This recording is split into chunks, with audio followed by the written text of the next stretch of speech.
What happened?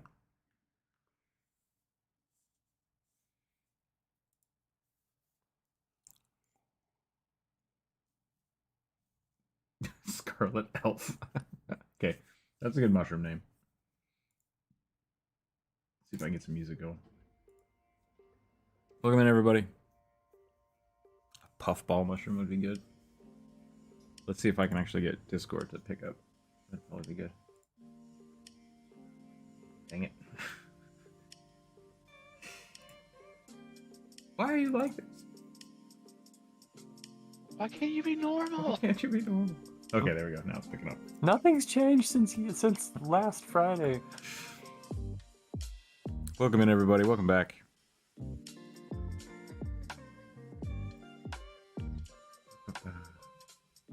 I've lost all my buttons. I have no idea what's happening.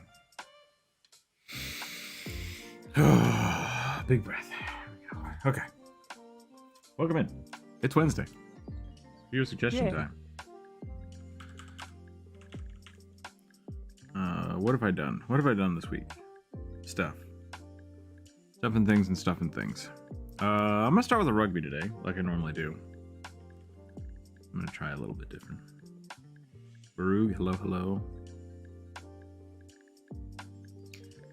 I tried all day Monday and Tuesday to work on like a whole bunch of little projects, and I kept getting sidetracked by other people.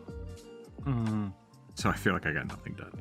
But I'm sorry. It's gonna be one of those weeks. Hopefully, I want to try to get the artwork done for the next Why You Should Play video today. After stream today, that's my goal. I still haven't done the color page yet. I need to do that too. Maybe I should do that first. See, this is my conundrum.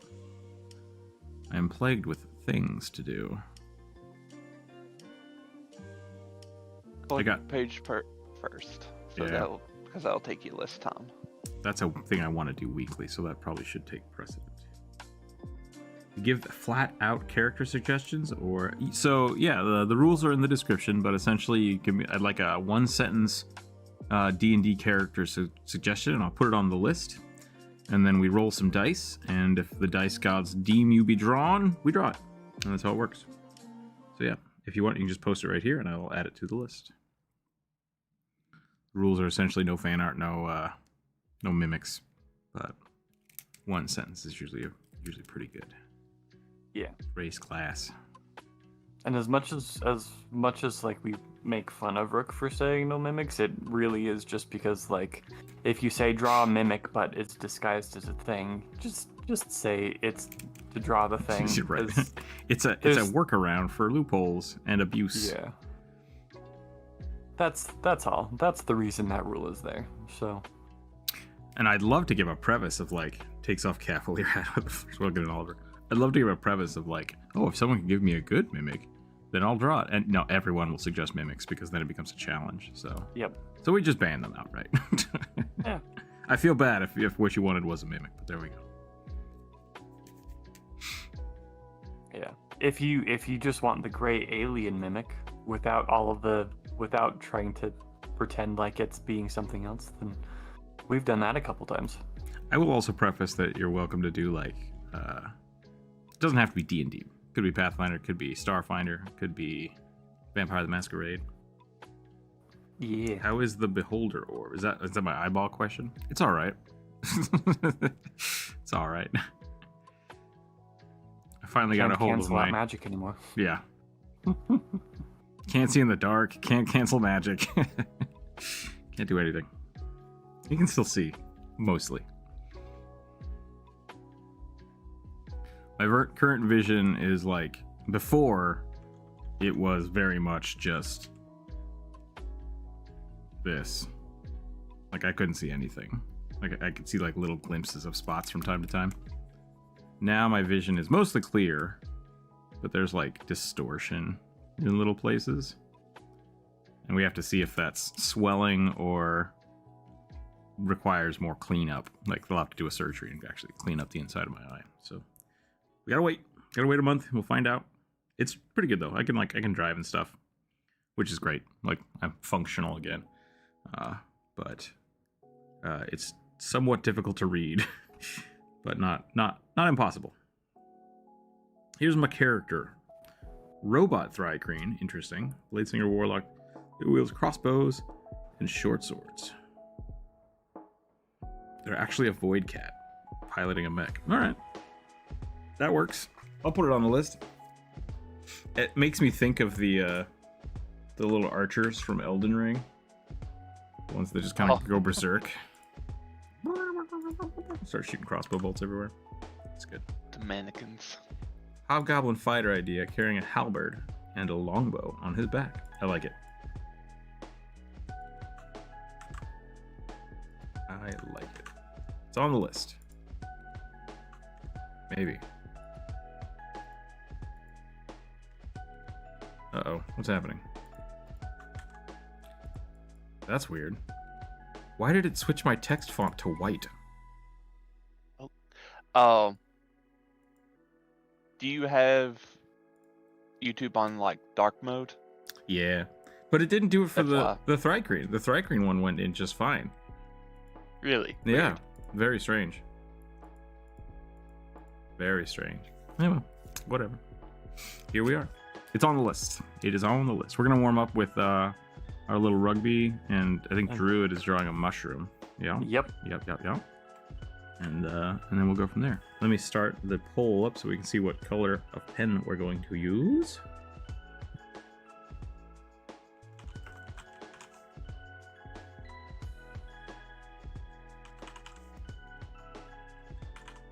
I think I've decided that I'm no longer going to use black as my line art. There's kind of no good reason to. Yeah. So I started looking at a whole bunch of other artists, and I'm like, everybody's using like a slightly off-colored, dark shade of something. I'm gonna try that for a little while.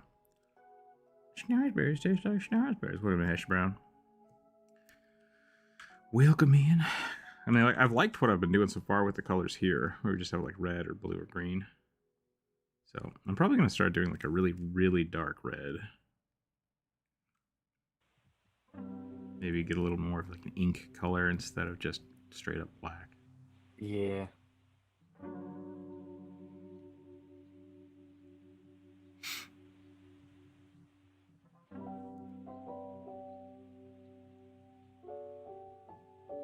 Use the colors of the interior. Yeah, like essentially it should be part of your shadows. So whatever your shadow colors is, should be your outline in my mind.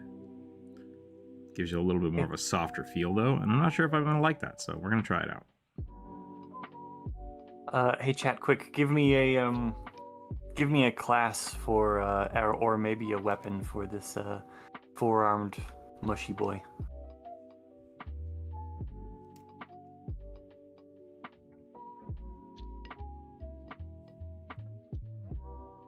Barbarian.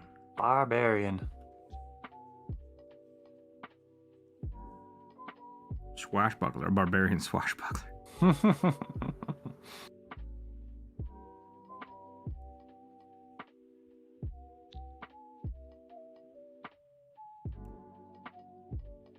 Spear I can do.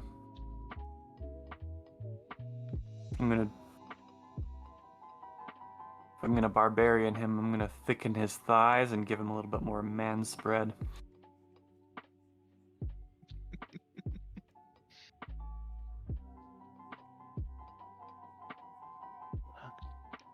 Sorry if the man spread offends you feminists. Any feminists. Well, is it aggressive man spread, or is it like... This is not a conversation we need to have. He's a barbarian, so yes.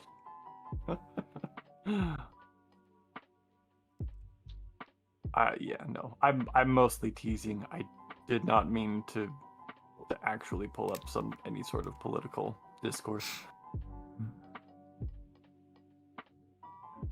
I was talking. How dare you, Druid? Yeah. For those of you that are YouTube members or Patreon members, or Discord members, I've posted the Korok tokens in the Patreon, in the Discord. So have fun with those if you like them. I think I might print one of those off as a sticker. Maybe I'll put Koroks are such good design. They're so much fun. Yeah, they're just tubes with masks. So like, I'm on board.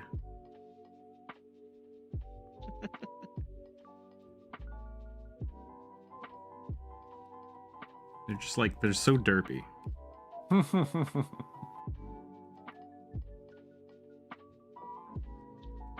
Part of me really wants to do a why you should play Korok video, which maybe I should.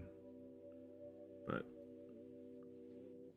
which I guess could just be a why you should play Leshy, but I've done so many plants recently. Yeah. I guess I did like 4 werewolf creatures in a row. So maybe it's just the time of plants. It is summertime. It is summertime, yeah. Well, technically still spring, but Help me get to my friend. Why you should play weed. YouTube just instantly demonetizes it. Summertime sadness. My one-on-one campaign has begun. I'm very glad to say that I have been the nicest man ever.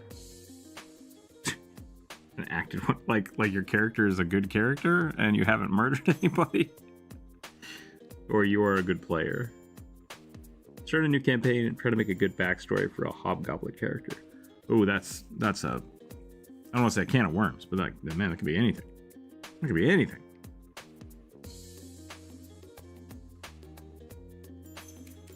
I'm a big fan of merchants becoming adventurers.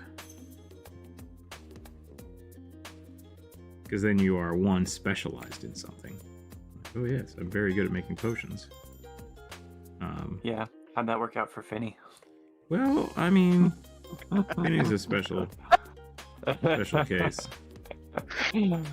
I'm mostly teasing you. I like Finny. I think that we have the rest of us at the table have probably made her more of a villain than she should have been. Yeah, that's right. She's just so aloof in the most offensively elvish way possible. Yeah, that was my intent, but I realize now that was a bad decision. Mistakes were made. Mistakes were made. Just, yeah. So just, everybody be aware. Like, if you're gonna make a character that is edgelordy or in any other way difficult to interact with, detached maybe from normality. Yeah, maybe the rest of the party's gonna have a hard time role-playing with you. Just FYI. Just be aware. Yeah. First session is my game, and I ended up saving a guy who got turned into an ooze, carrying him in a barrel. Nice. My favorite Hobgoblin character used the militant culture and had his background be exiled for treason. That's pretty good. After retaliating a superior officer. I like that. With my group, not killing people for the sake of killing people is quite common. Not killing people for the sake of what? Like, so you're not murder hobos? But now I'm on my own with the DM. I can be the nice guy. Also had to be bad when you're lawful good. Yeah. I mean, there are a lot of really bad lawful good people. That I can think of. Yeah. But yes. Let's talk about the history of the Catholic Church. Yeah, there you go. On second thought, let's not. That's against the rules. Everyone fears the Spanish Inquisition. I guess nobody escapes. I can't remember what the quote is. No one expects the Spanish Spanish Inquisition. Right. I think I've gotten pretty good at drawing Koroks. They're not hard to draw, though. They're just... Oh my gosh. They're like 3 shapes. I misspoke. Okay, gotcha. Okay, here we go. I think I'm warmed up. I think I'm good to go. Purple is our first color.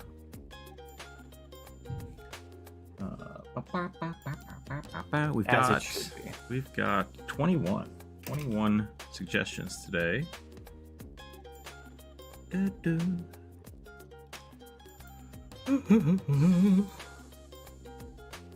I'll end this poll. Start a new poll. It is finished.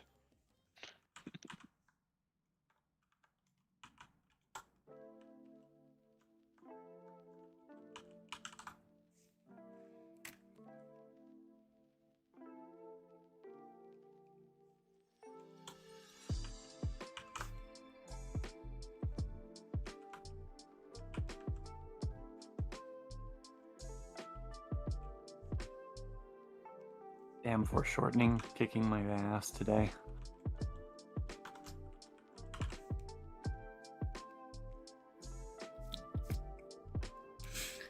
Okay. Here we go. 10. A flame point Siamese tabaxi. Flame point? I don't know what that means. Me neither. Tabaxi mafioso. Artificer with a Tommy gun. Did we? Alright. Draw that? I drew a flame tabaxi the other day. I feel like I might have drawn this character before. Didn't Like, we? Yeah, long time ago. fire-themed tabaxi with Gatling, with some sort of fully automatic assault rifle. I don't remember that part. But I think I might have drawn a Mafia tabaxi before. But yeah, I don't know what a flame point. Flame point is. That a Tommy type of gun just cat? sounded familiar to me. Did it say Siamese tabaxi? It did. Flame point Siamese tabaxi. So points are the color markings on Siamese cats. Gotcha. So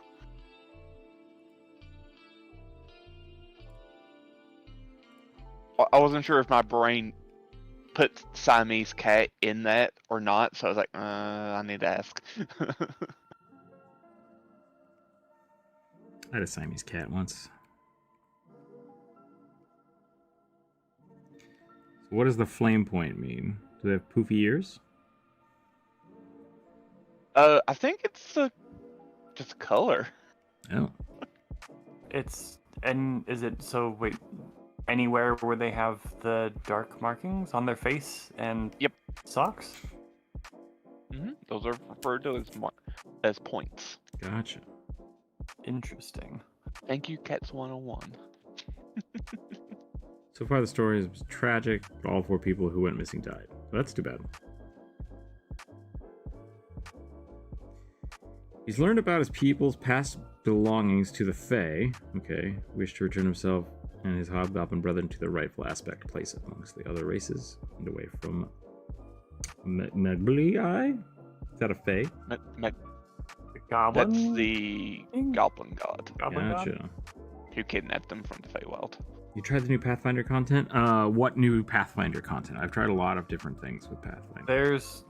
There a lot of stuff has come out recently. Yeah. Or been announced recently. Yep.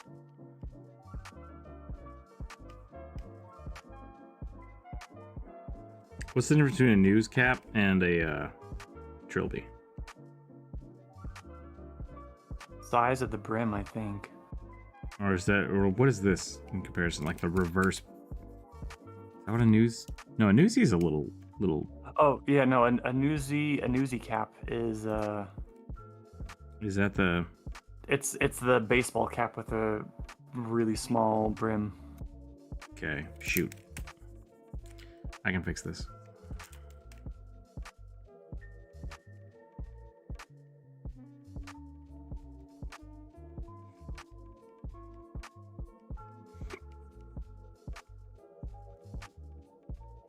Extra. Tuna for free. Read all about it.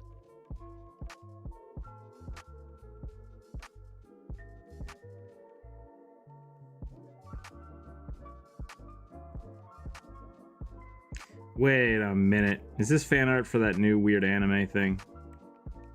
Weird Cat- anime thing. The Cat Mafioso Kickstarter that just got done. I've never heard of it.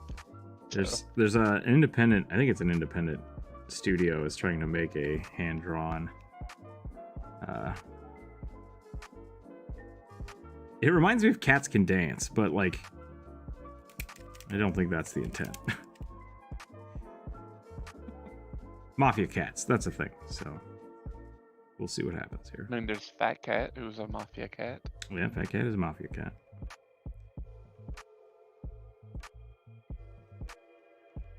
Gotcha.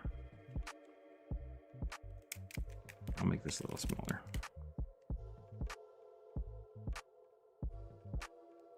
Somebody has to know what I'm talking about. If not, I'll look it up.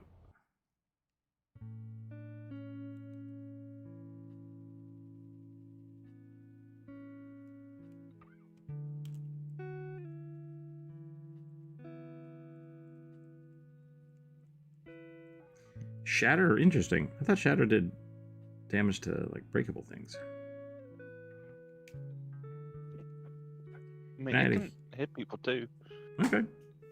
I think it does more damage to inanimate objects Yeah. than like actual people. I'm surprised it would one-shot some wolves. But that's okay. Good job. I'm gonna add that to the list, Lizard. No problem.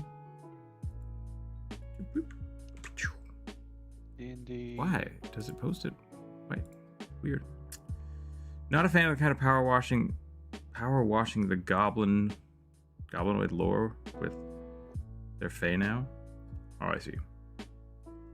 I like Fae goblins, but I also like, because there's so many different lores for goblins of like what kind of brought them all to be what they are today. So I like goblins, and when they're not like stupid derpy goblins, which I also love. Being Fae inspired, like, so really intelligent Fae, like hobgoblins, make a lot of sense for me being Fae. Yeah. But agreed, especially since like bugbears come from like are derived from the boogeyman. Yeah. So I think there's definitely a place in my universe where at least some goblins are Fae. Like, whether they were goblins that went to the Fae and just became natives there, or completely spawned from the Fae realm and kind of bled into our world. I like both ways. But like at the point where the goblins I like to have the encounters that are just kind of like feral children, it doesn't matter. It doesn't matter where they came from, because they're just their own thing at that point. So Wolves got unlucky with their health rolls. Gotcha. Like the allure of playing a hobgoblins was you could do whatever you wanted with being a soldier. Yeah, I think that's the thing. Like, passively having martial status, I think, is really cool. That is one thing I like about the hobgoblin. So even if you want to do like a wizard hobgoblin, you still get a lot of really cool like martial stuff to go along with it.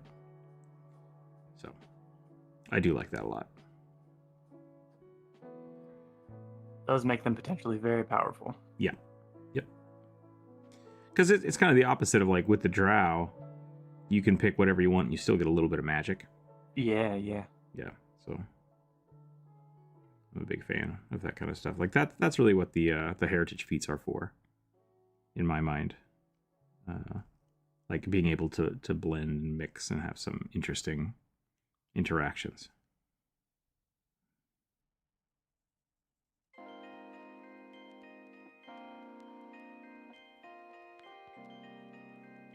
I should probably look up a flame point, because I'm going off what I think my Siamese cat looked like, and she was kind of a mutt. I scared the bejeebers out of a poor Siamese mutt cat outside my window this morning when I opened it really fast.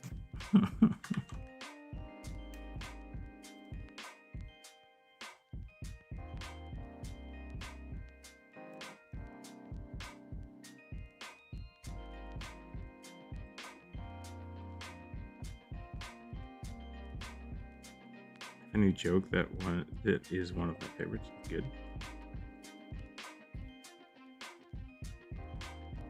It's pretty good. It's pretty good, Oliver. I sometimes think the Fae realm is sort of a mirror to the real world. There's no reason they can't be both normal and Fae goblins. Yeah. Yep. I think that's fine. I really like Pathfinder's kind of idea of the Feywild more than 5e. Like, Pathfinder calls it the first world, and it's like I kind of think of it as the Fey realm is where like everything started. All sentient life is derived from the Fey. I like that. And that's why we're all so horny and nasty. I don't think that's a good excuse, but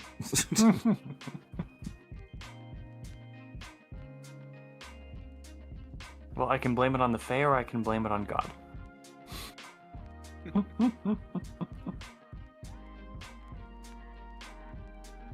So there's a flame point. Thank you. Siamese cat in the chat. I might have made his nose a little too long.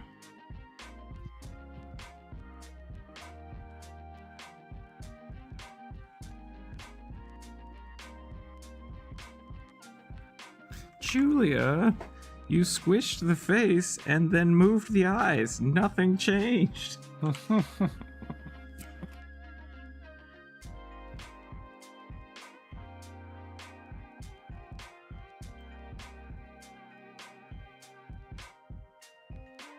Probably should have gone a little rounder on the face.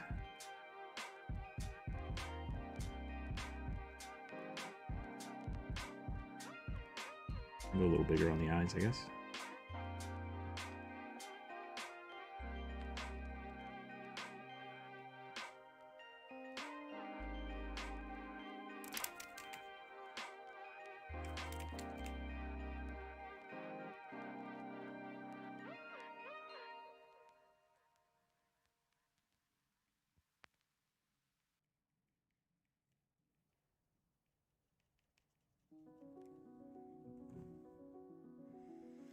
I hope everyone's cool. I just want to honestly play one that's defected from the main force and tried to find his way in a world that hates him, like Dritz. But exactly, since it's outbound. Yeah, I think that's a good way to do it. For the most part, I think the deserter hobgoblin is pretty. I don't want to say common, but like it's a good starting point for an adventurer, like because it's pretty easy to say like with the way the culture for hobgoblins is set up, it's like everyone serves, and it's like, well, I don't want to, so it's like, well, that's gonna be contention. So it's a good starting point. I guess you die then. Yeah, I guess I'll die.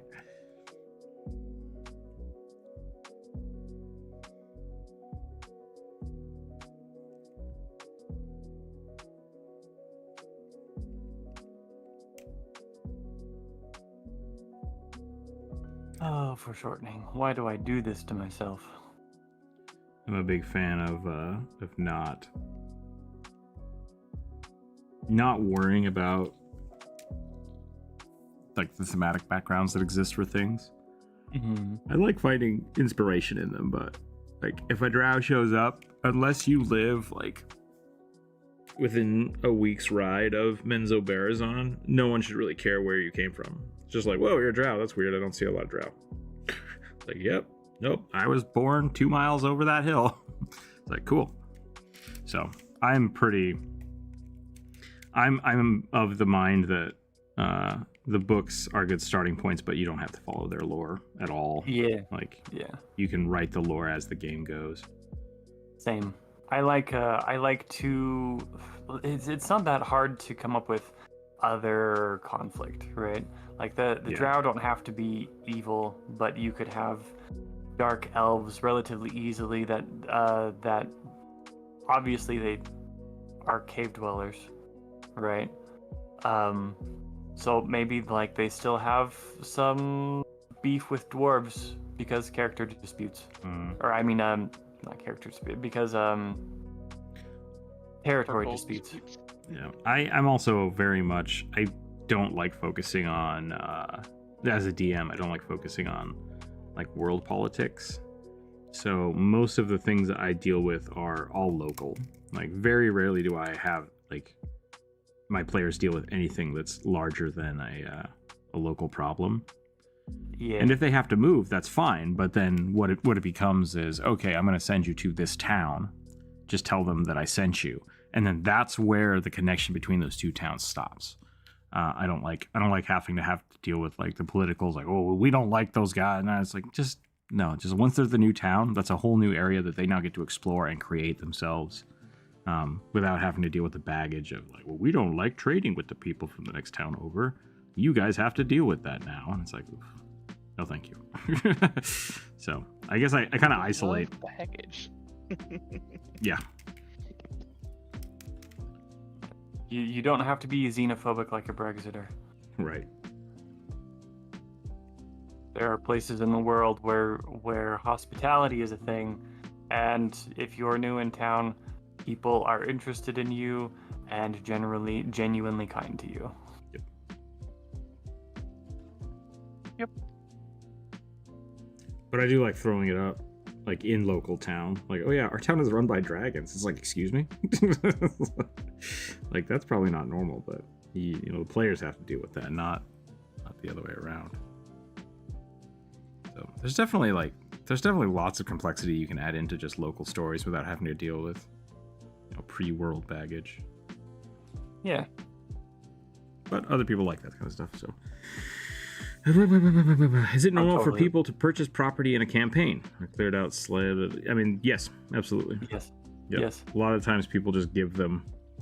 I usually give people like a place to stay in town, whether it's like, oh, you saved that family and now they have this extra place you can stay, or a king gives you somebody. That's pretty normal. Railroad can totally be a mirror of the Fae. Sort of like how in World of Warcraft the Emerald Dream is originally a corrupted version of Azeroth. Yeah, I think that's a good example of that kind of stuff. Like, they should really be, maybe not mirrors per se, but like counterpoints to each other in my mind, which I really like. The Feywild to me is the magical version of the material realm. So like Fays don't really have material forms, which is why they can shift so freely, but they're like way more magical. That being said, I like the idea that they're somehow connected. So. And that can get into a whole bunch of weird different situations. So, D&D used to have a lot of base property management in it. Yeah, I think 3.5 still has a big thing with that. Once he decided to get realism up and upkeep. Yeah, to get the realism and the upkeep. Oh yeah, yeah, upkeep. Yeah. And like it had rules for hiring, not minions, but like servants. Yeah, like you could hire land tenants. You could hire you could buy a boat and then hire all the different people on the boat for specific prices, and like it was all kinds of, like, they had a lot of stuff for it. Yeah. Second edition Pathfinder has fully fleshed out rules for purchasing or renting property in a space. I think it's too realistically expensive. Yeah. Like, it feels as right. difficult to make enough money to own property in second edition Pathfinder as it does as a millennial IRL, and that's not the game experience I want, so we ignore that. Yeah, I think we worked that out with Finney. That's like, I would have to spend my entire time crafting. I couldn't adventure if I wanted to own a shop. It's like, yep. I guess that's a thing. That's a thing you can do. Yep, and adventurers don't actually make enough money. Well, low-level adventurers specifically don't actually make enough money to be able to not even just like pay rent, like but like eat food. Yeah, before level 5, it's basically impossible for a full-time adventurer to make enough money to survive. Which is really weird, because like the old Pathfinder rules were like, oh, it costs this much for okay service. So I'm not sure why they went into the detail of like, here's how much it costs to do everything, unless it's based solely off of like one campaign setting they were trying to build. Yeah, I think that's it, right? I legit think that kind of they an oversight. Built it specifically for the Pathfinder Society. Yeah. The other thing that might be the way it is because they shifted the money scale, because like yeah basically 10 gold is 1 gold, but then they didn't shift down the cost of living. So yeah, I wonder if they'll fix that in the next book. Hottest take: faction groups like an AD&D is much better than modern. Oh, they're evil. Yeah, I mean, saying the modern version is just too overly simplified, I think, is not a hot take. So which is why I think they're getting rid of it, because they realized that it didn't work for what they were trying to do. People in a campaign I'm part of react far more naturally than in my last campaign. For example, 9'3" squid man all out of the sea covered in barnacles, then an elf girl saw me and screamed. Yep, that sounds right. First ever character was a hobgoblin paladin who was too weak to fight in the military directly and had a gravedigger instead. Nice, I like that. Usurp the... Okay. Of course you like that. You love characters with shovels. Yep, that was. I mean, anybody that's a gravedigger is a good character. It's a good hobgoblin backstory. Yeah, it was pretty good. I'm not sure why he would want to usurp their god if he's a paladin, but you know, I'm not gonna have beef with it. Shovels, yo. I think I've been drawing this cat too long. I got kind of distracted. Oh, the hobgoblin god is a dick. But yeah, so are you? I mean, is he a paladin of that god, or a paladin whose whole edict is to take down the... Yeah, god killer paladin. Which, considering how many stories there are of like heroes taking down evil gods, I'm surprised I don't see more of that reflected in paladin builds. Well, I mean, that's an interesting way to think about it, yeah. Because like I have seen quite a few conquest paladins. Like that's the kind of ultimate form of conquest, right? Is destroying another religion. Yeah. But there's not a lot of crusaders, in my mind. Like, because even if you have, usually the paladins I deal with are trying to stop somebody. Like, so you are fighting another faction to God because you're trying to like restore balance or something. But I've never had anybody actually go after the gods, so not directly. My first ever character was my bard just woke up in his ship. The CDH, gotcha.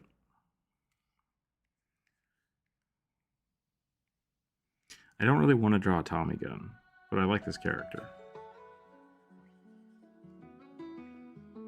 Yeah. Meow, see? What's supposed to be a mafioso? Give him a catnip cigar. What makes someone look like they're in the mafia? Poofier cheeks? Is that a stereotype?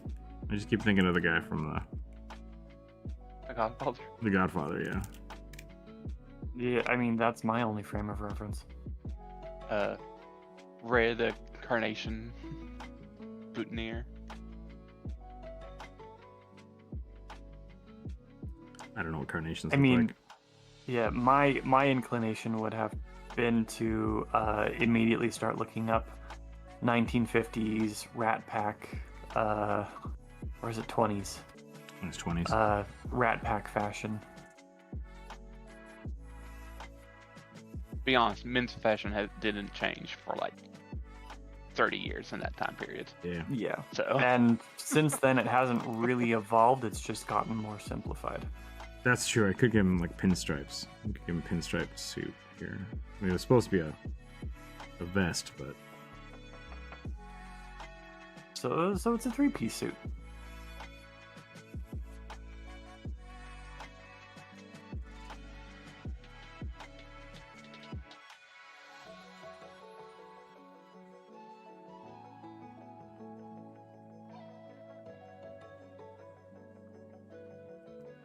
Tommy guns have the down drum, not the top drum. Meow.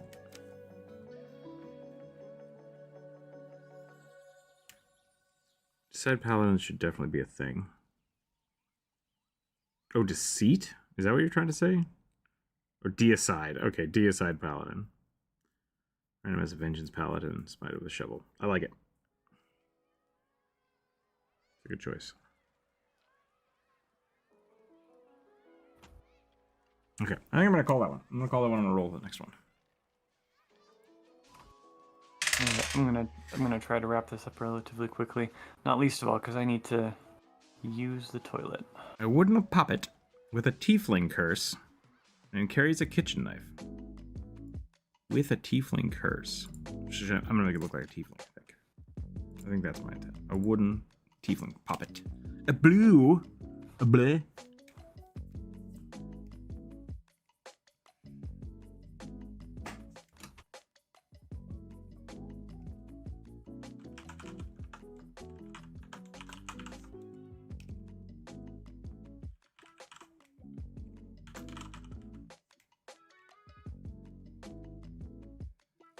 Unlock new blaze brushes. No, thank you. Hard pass. Hashtag blaze. Yeah. Blaze it. So it's anyone's character, correct? Are you talking about what we're drawing, Cameron? Yeah, because if you want to suggest a character, we put it on the list, and then we roll the dice, and then we draw what we roll. So if you have a D&D character, you're very welcome to add it. Mm-hmm. One sentence, race class, no mimics, no fan art. That's how we do it. What about a hobgoblin who was captured during battle and enslaved to be a gladiator? I've do commissioned work like that. That's a common one. Yep. I've heard that one many times, and it's a good one. I ripped a pair of trousers just by putting them on. Time for bigger pants. Or stronger pants. What was I doing? Oh yeah, tiefling poppet. I should skip leg day. Maybe. Could always wear a muumuu. Never skip leg day. I got some of like the fisherman pants, Thai fisherman pants. Oh, so comfy, so good. How do you know they're not mimics? That's fine. If in your own headcanon, whatever I draw is your mimic, that's fine. You're just not allowed to talk about it, because that would give it away. You can't give away if something's a mimic. Yeah, unless you want an untransformed mimic. Mm-hmm. In which case, you just get a gray alien. If that's what you want, what you get. Are you confusing mimics and changelings? Or Yes. Okay. Wasn't sure if that was intentional or not. Nope, it was not. My brain go burr. Bring over. I'm playing some Diablo, and I'm only in I just started Act 2 because I'm going real slow. But hot damn, Lilith is great. I don't like her as a villain right now because Blizzard's writing style is not great. I'm just gonna put that out there. But the character, everything they're doing with the character is pretty good. They do have her with 2 different colored eyes, which I feel like is just trendy over an actual design choice. We'll see if I'm wrong, but other than that, her design is great. When you mean you don't like her as a villain, do you think she's too good to be a villain? Or... No, I know how Blizzard writes, and they set her up to be like, oh look, this is the villain, and it's it really? I don't trust you. I don't trust you, Blizzard. Yeah. Halfway through the story, they're just gonna be oops, she was doing the right thing the whole time, and it's I don't care. Just either make her the villain or don't. Yeah. Everything you've ever drawn is a mimic. Fight me. I mean, I can kick you from the channel if you want. Yeah. But no, this conversation is why we don't draw mimics, because that is that's the meme way to. The joke you just made is the meme that that happens every time. So yeah, if you want mimics, you still have a playlist of all of the old streams, right? Oh yeah. Yeah. You can go look at the archive and watch me draw 1,000 mimics. Yeah. So go back to the very beginning and start watching chronologically. It'll become apparent within about 20 minutes. It's within the first 6 months of you streaming regularly that it happened, and you'll understand. You'll understand why. Hear me out. Hiding oozes in jelly bowls, waiting for people to eat them. Bionic, what is a jelly bowl? You've never heard of a jelly mold? It says jelly bowl. I know what a jelly mold is. Jelly mold. The tin that you put jelly in to shape it in a specific shape? Yeah. Who eats jelly out of the jelly mold? Yeah, I thought the jelly enough.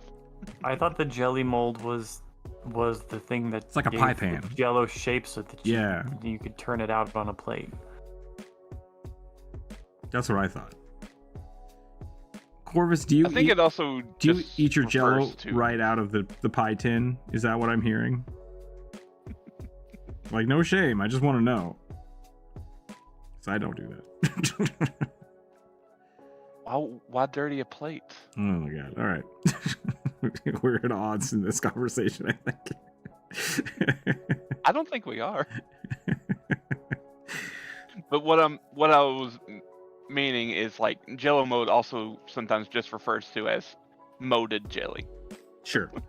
Yeah, and that's kind of where I was getting at, was like, if you're hiding oozes in a jelly mold, like, that makes sense. But then no one should be eating that until somebody turns it out on a plate. And at that point, is your intent that the ooze retains it? In which case, funny, and I like it. I don't think that's how oozes would react. I think they would just like, whoop, whoop. But they can't hold a cube. So I mean, if they can hold a cube, maybe they can hold a bunt pan. You might have something there, Bionic. I'm not sure. That being said, the hell is a jelly bowl? Because I was thinking of like a bowl of hard candy when you said that. I'm like, do people put their jellies in like a cookie jar? That was really my question.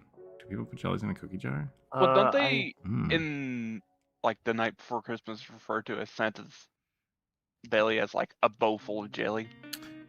Ooh, okay. I guess do. so, yeah.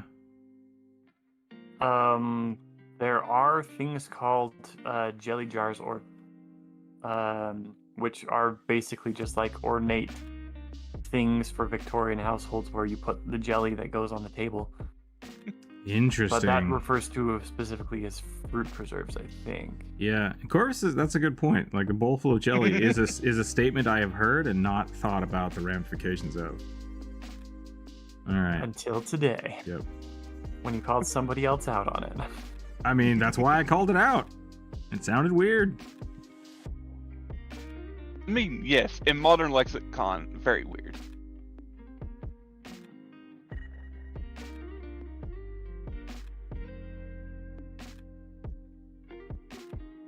Bowl of Jello. I guess you could have a bowl of Jello.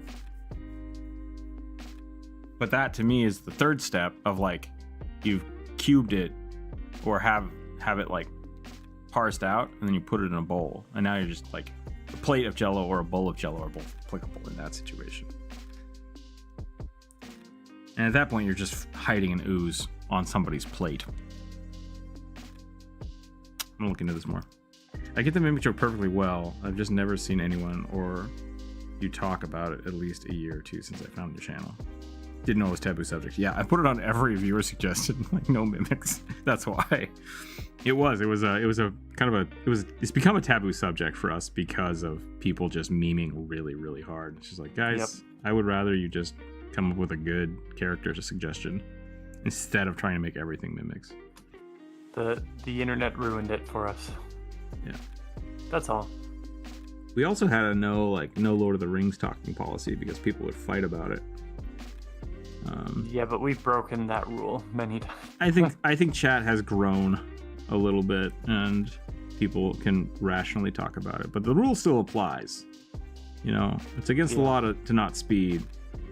Not because everybody that speeds is dangerous, but if someone breaks the law, then we have a precedent to punish them for. So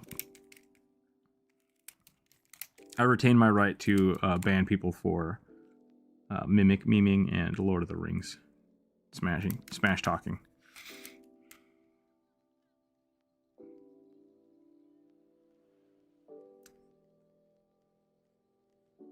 I said smash, I meant smack.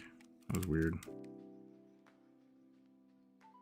What the hell is a smash talking?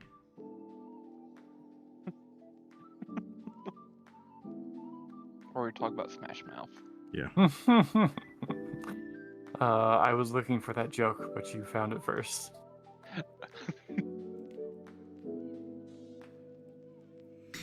Jelly bowls are those small half-cup bowls that you eat pudding out of. Ah, pudding cups.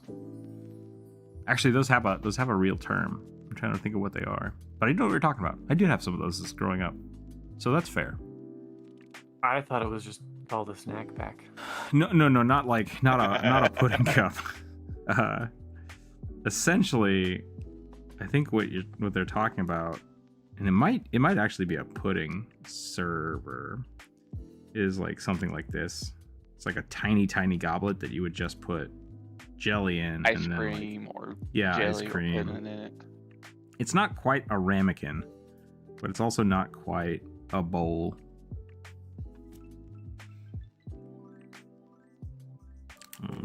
Yeah, I forgot about those. What do you mean by jelly? My English brain knows jelly means wiggly pudding. Jam and fruit. Ungodly amount of sugar. Jelly is gelatin in the US, which can be, jiggly jello. Jello is essentially just gelatin and sugar, but it can also be pectin. I thought that definition of jelly specifically came from the UK, from Great Britain. Jelly preserves. Yeah. Jelly, gelatin, pudding, desserts. Like it's so. Jellies can also be a candy. I think that's what comes from the UK.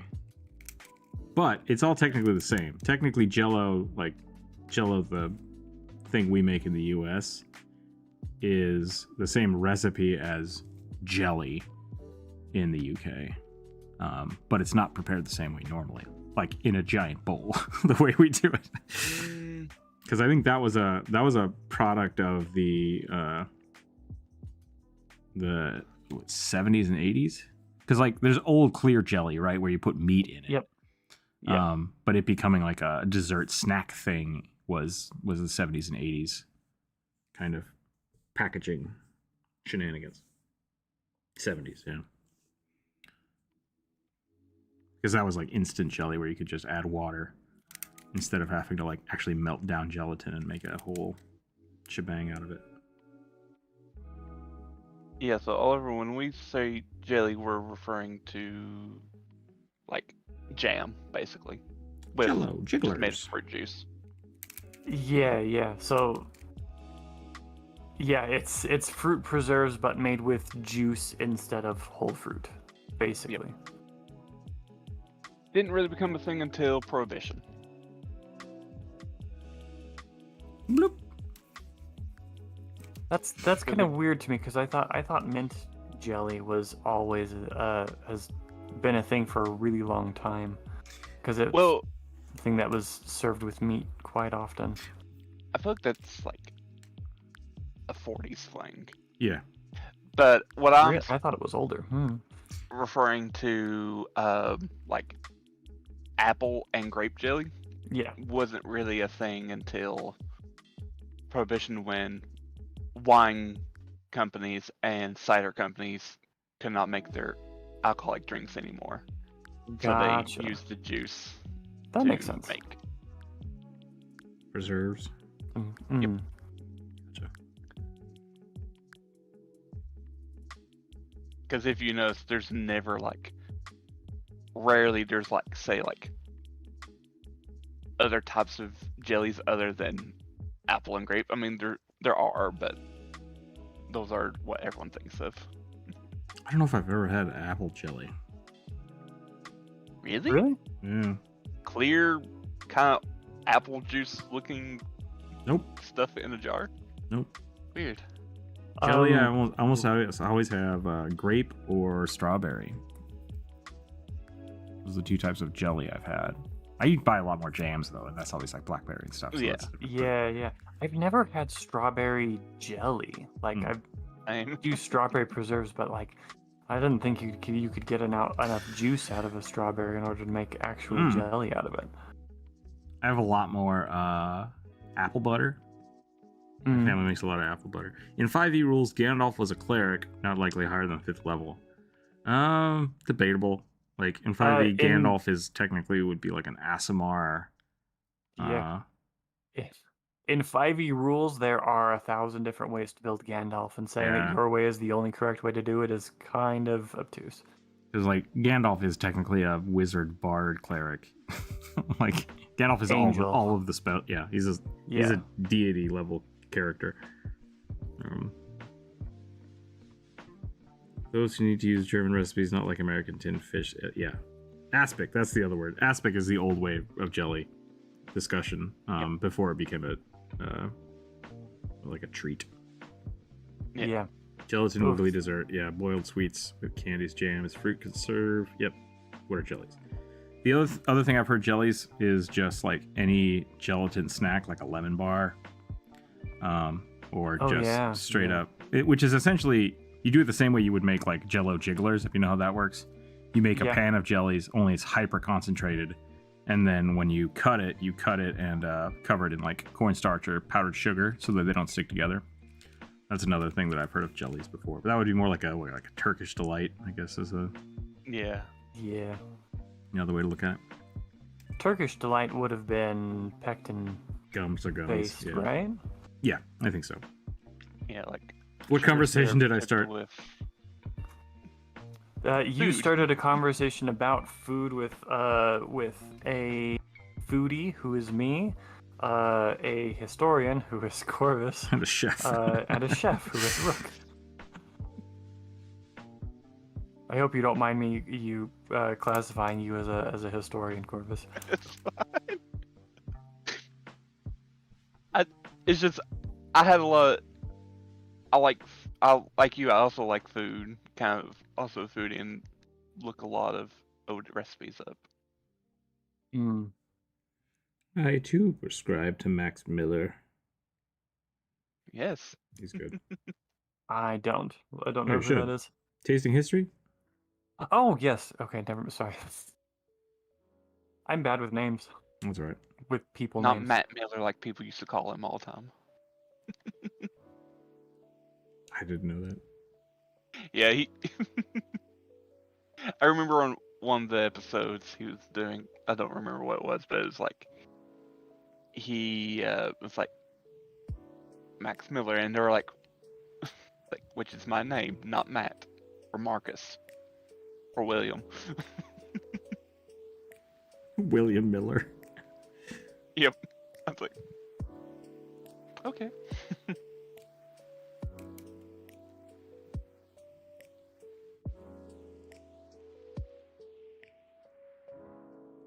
I hope this is appropriate.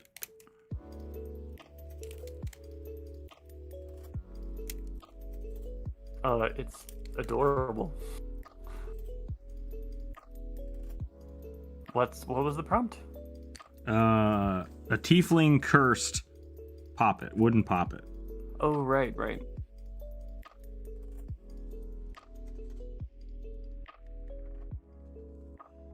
My brain, my poor innocent brain. I mean, yeah, Jello Jigglers. Jello Jigglers is like 90s kid food. Yeah. Which was essentially Jello, but they gave you double the amount of gelatin in it, so that they were firm enough that it didn't melt when you picked it up. So you could actually you could make a whole pan of it and then use a cookie cutter to cut it into shapes. Yeah. So it's literally halfway between Jello and gummy bears. Yep. So that was my childhood. Yeah, that was my childhood, because we were not super. We didn't buy a lot of snack treats. My mom made a lot of Jello and Kool-Aid. That's what I grew up on. Probably why my liver is not great. How much sugar? The Jello stuff was more of like a Jello fruit salad. Yeah, I know the Jello fruit salad. Yeah, little Miracle Whip or Cool Whip. Sorry, Cool Whip, not Miracle Whip. Actually, no, not even that. It would for us. It was just make the Jello, mix a can of fruit cocktail. In it. Yep. Ambrosia salad. Marshmallows on top. Yep, ambrosia salad is what that was called. Like, we didn't do the weird Southern take Jello, mix it with Cool Whip or anything. It's just that was weird to us. That was not food.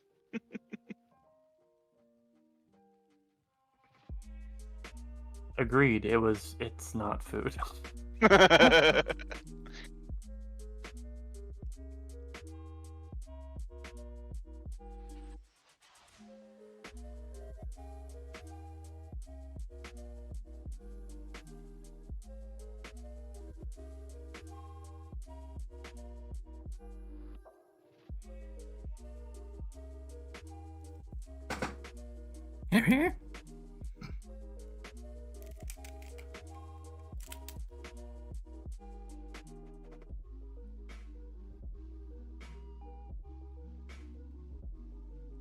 When I had my surgery, like 5 or 6 people asked me which eye I was getting the surgery on, which I think is great. Because it's just like everybody was confirming that I knew what was going on and they knew what was going on. And when my surgeon came in,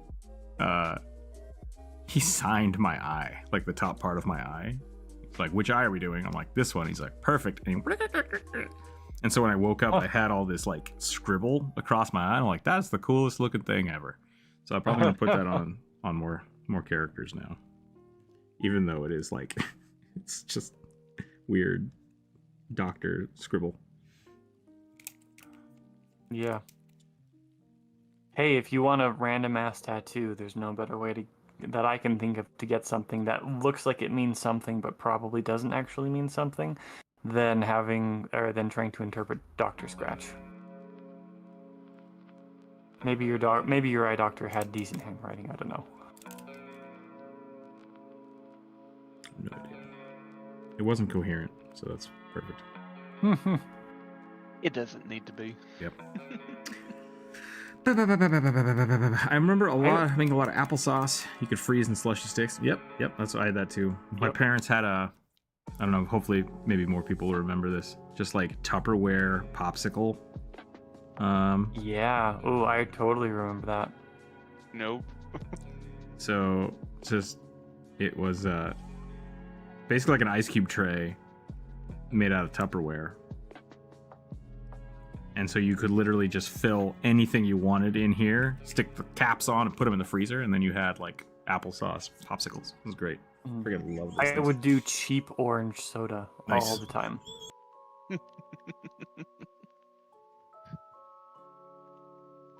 Orange and grape were my favorite, actually. Yeah. Crush.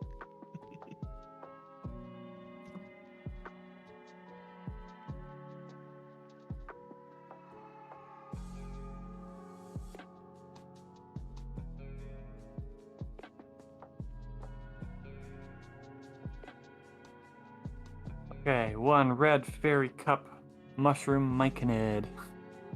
Barbarian swashbuckler with a stick and board and an extra sword. I'm gonna run to the bathroom before I roll. Be right back.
All right, sorry, I'm back. I got a phone call. Where are we? I was actually wondering, like, did something happen? Well, if you were watching the stream, I wrote it on. No, yeah, I had a random phone call I had to take. So, I'm back. Hashy brown, hold your tongue. That's all I see here. Applesauce. People going to make English tea and they fail horribly. I have no idea what that actually means. Like, I like certain teas. I love tea, but English tea, French roast, Irish breakfast. No idea. No idea what the difference is. Maybe I just have a weird feed. What? Oh, from people making English teas. Very important. People mark which part of they operate on. Very important. Yeah. Horror stories about wrong organs being removed. Like I said, I'm totally happy that they did that. Totally happy. And I didn't mean to yell at you, Corvus. You're fine. You don't have to watch the stream. Okay, good. You said something and I was playfully terse, and then you got quiet, and I was like, oh, no. I didn't mean to. No, it was just there were lots of things that were going on all at once. That's why I was like confused and while like I didn't hear you one. Okay. Because I heard Druid leave and I didn't hear anything from you. Oh no, Druid so leave like, too. Gotcha. Yeah, to the bathroom. Got it. Okay. Yeah. No, I just gotta. I'm a little worried because I just got a call to confirm that they're gonna replace my window that broke. One of my new windows broke, but it's covered, which is great. But I thought I already scheduled it. I'm like, no, you guys scheduled last week to fix that. And they're like, no, we didn't. I'm like, okay. So I hope they aren't trying to replace my window twice. But I've told them both times that I'm like, great. So hopefully we'll see what happens. I might have a new window on Friday. I might have 2 new windows on Friday. We'll find out. Poor people popsicles. Better not double charge you. Yeah, right. Bionic, yeah, exactly. Poor people popsicles. So good. My father has 2 PhDs in psychology, and his handwriting may as well be a different language. Funny. my dad was a repairman for most of my life, and he had immaculate handwriting. Like, and my grandmother's the same thing. Like, for some reason, handwriting is super important to her. And so when I get out there and I'm like, start scribbling, she's just like, what is this? Like, oh no. Gotta be careful. Gotta write very carefully around people. The thing that baffles me is that doctors should have really good handwriting because it should be vitally important that the pharmacist understand what the prescription is. Mm-hmm. So that's a fair argument. I think part of it is like, 1, things are very long, and 2, like the scientific notation that is required for specific medications and stuff are like, it's not a word or a type of word that you would normally see. So it's a lot of like, I can't read what this is because it looks like garbage or garbled text. Like, that's a lot of consonants. Yeah. All right, a buff bee thri-kreen with huge upper arms and lesser lower arms. Big biceps. Less big biceps. Skinny. Yeah. With a got crate. that arm taper. What dice am I rolling? D20. D20. Okay. Camping gear and other miscellaneous items. All right, so we got like a big bee prospector. Cool. 11. 11 is going to be an otterfolk barbarian with a mohawk and a great axe. Lol, Okay. I don't know. That's pretty good. I think that's a good one. Love it. I'm doing purple.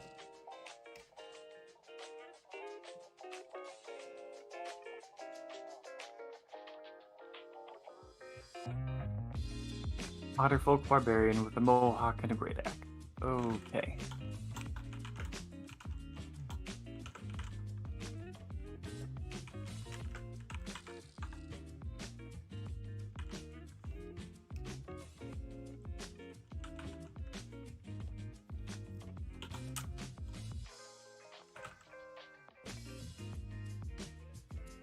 Do do do do do do do do do do do do.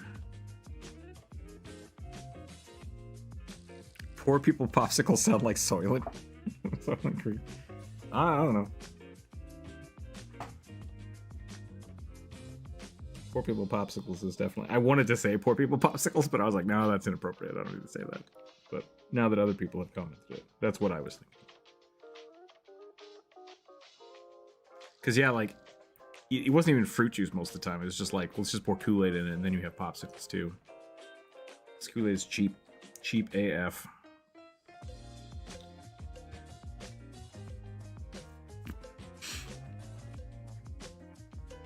My mother used to have coupons for Kool-Aid. I remember that being a weird thing. But you could get it for a penny? Yeah. Yep. That was it. It was like Kool-Aid packets had like a weird special, and so whenever we could get them for like, I think it was like a nickel, we would just get a shit ton of Kool-Aid packets. So much sugar. It's just flavoring and sugar. Yep. Is it just me, or how fascinating with how bodily locomotion works? Yeah, and yeah. I spent a lot of time in college looking at that kind of stuff. I wanted to be a biological systems engineer and develop prosthetics. And then I discovered what that would actually entail, and I did not want to become a doctor, so I switched majors. Then I did projects about fish.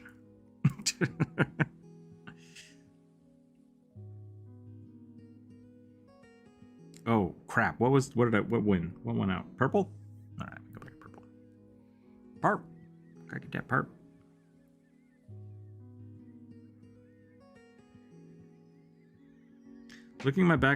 Looking back, my family was pretty poor, but since we lived in the middle of nowhere, I didn't know. That's fair. I definitely think I was old school, like lower middle class, because we weren't poor by any means, like poor. But I lived in the rougher part of town. I didn't figure that out until later when I started looking at like other schools. It's like, oh yeah, no, we're going to the poor school. That's not cool. What's this? People having sex in the hallway? That's strange. Why is this allowed?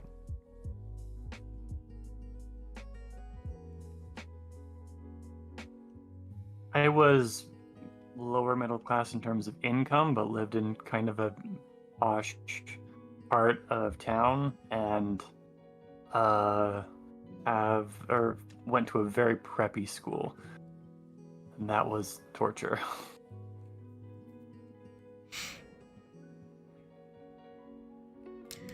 You know, you have just the right amount of stretchy things, contracty things, and blood things to make move really efficiently. Yeah, I mean, millions of years of evolution will do that. It's pretty great.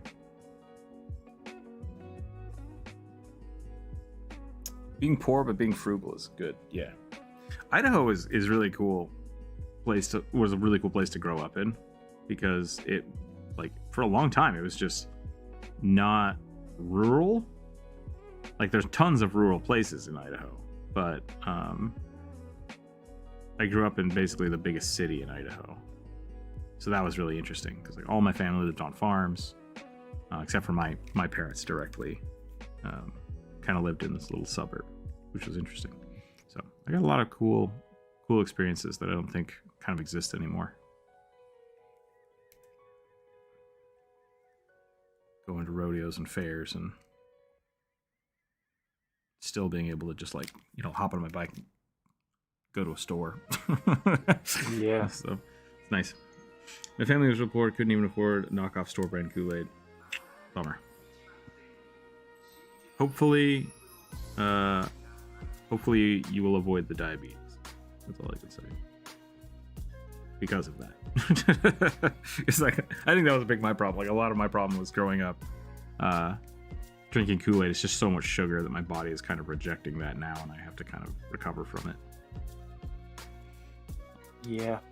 But it's not my parents' fault for being like, oh, you should have fed me better. It's like my fault because I love that stuff. I drank so much Kool-Aid, so much lemonade as a kid. Oh, I still love lemonade. But I have to make it out of real lemons now instead of the the artificial lemon flavoring. Yep. It's really just citric acid. It is, yeah.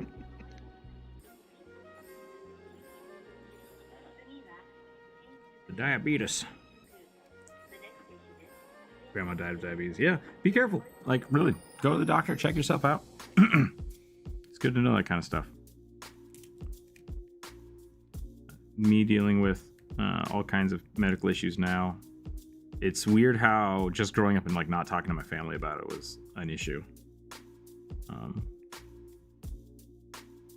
It's like with my doctor now with my cholesterol. I was like, I don't think I have cholesterol issues, and I talked to my family, and they're like, no, we all do. I'm like, oh. Apparently, I was the odd man out. I should have asked more. Fresh lemonade is best. Yeah, fresh lemonade is great.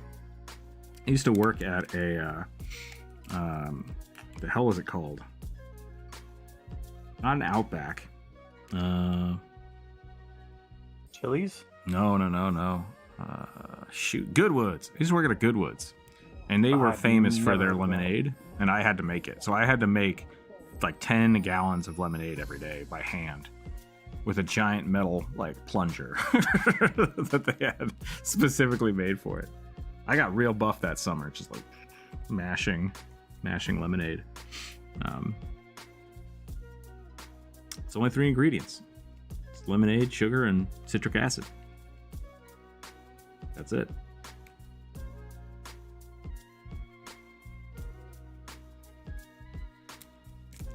I'm not making this bug boy beefy enough, I think. I feel like I want him to be beefier. But like how big more chitin. Yeah, I mean like that's the thing, is like if you want a bug to be beefier, like they don't have more muscle. Maybe they do. But like exoskeletons, man. They don't have big beefy crabs.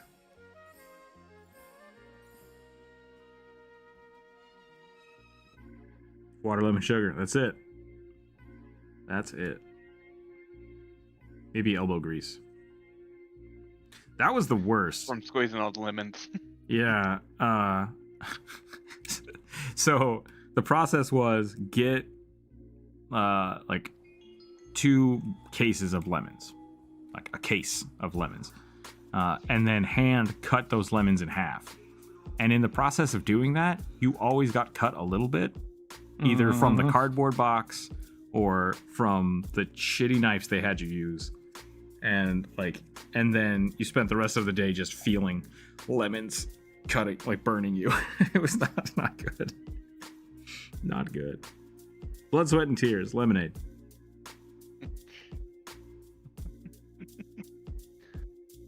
Come back, Seas Bug Boy. Yeah, here we go. I used your proficiency house rule thingy. I managed to negotiate it with my DM. Nice. Buzzhole vibes, perhaps? Buzzwole? I don't know what that means. Buzzwole is a Buzz. Pokemon. Okay. It's the worst.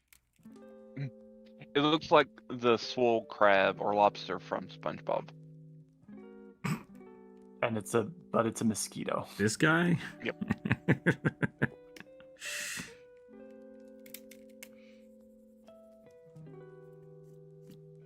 Try to dash of cayenne and fresh lemonade. It's good. Ooh, yeah, I'll have to try that.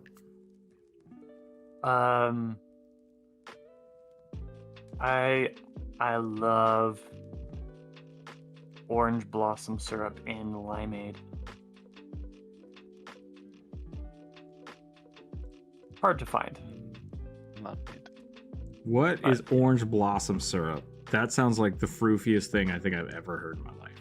Oh, it super is. Basically what you do is you take... You know how you make vanilla sugar by taking a vanilla bean and... Putting it in a bag of sugar? Or like spent vanilla bean pods and putting it in sugar so that it flavors it. Okay. You do the same thing but with orange flowers. Interesting. I figured you would just make a simple syrup and just add orange blossom water to it. Yeah, that's what I would do. I would like actually infuse it into the syrup as you're making it. That's the cheap, easy way to do it. That's the shortcut, okay? Well, I mean, all simple syrups is the short, easy way. Like it's a bartender trick so you can get shit done fast. Yeah. Otherwise you should be muddling sugar into your drinks.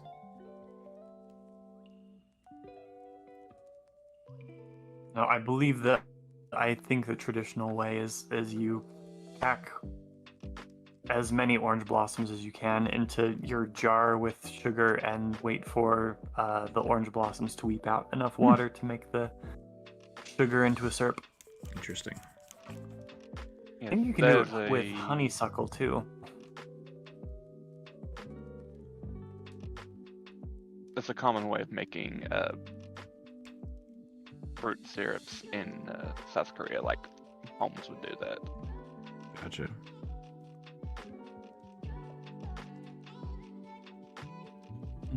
Yeah. To be honest, before I try additional honey details... preserved yuzu is my favorite Asian thing. Is yuzu fermented oranges or just like...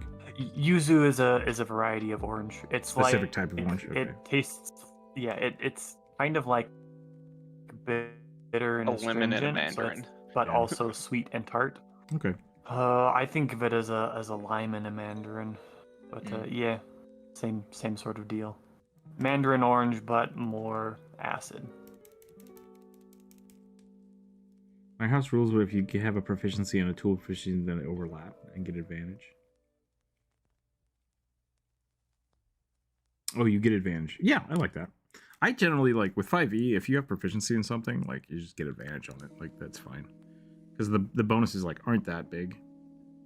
And it gives you a lot more leeway into making things more difficult. Rosewater iced tea is good, too, but lilac. I like lilac. I think I'm allergic to both of them, but there's a lot of lilac fields out here. And so you can get, like, lilac lemonade and stuff like that, which is pretty good. Interesting. Who drinks English? I've never had lilac in that way. My grandmother used to make dandelion wine. I've been thinking about doing that because there's a lot of dandelions in my yard, but I can't drink it, so who knows. For me, single serving of lemonade is like 16-ounce glass, juice with lemons, 4 teaspoons of sugar, and water. Stir and dissolve the sugar, then add the ice. Yeah, it's good. Gotta remember that one. Those instructions right there. Yeah, I'm trying to remember. I think everything I make, like a lot of the recipes I have in my head, are for gallons of things. I was trying to make a hot sauce that I really like. That is essentially like a Serrano. It's not. It would just be a hot sauce, I guess. It's not a salsa or anything. So I was looking at that. And I'm like, okay, so we need this, and that makes 2 gallons. And I was like, shit, I don't want to make 2 gallons. And I have to scale this back somehow. And this is difficult. It's difficult to get the right things from large scale to small scale. Yeah. Is this the Gringo Killer you've talked about? Yeah, Gringo Killer's great. As a gringo. I'm not sure I've ever appreciated it. The term or the Gringo Killer? The Gringo Killer. Gotcha. I love it. But I have a hard time with not spicy things, but with peppers because they're in the nightshade family. Yeah, Serranos are great. They're a lot more heat and a lot more green flavor, like whereas jalapenos are kind of just hot. I really like the fruitier tasting chili peppers. More like the habaneros and stuff. Yeah.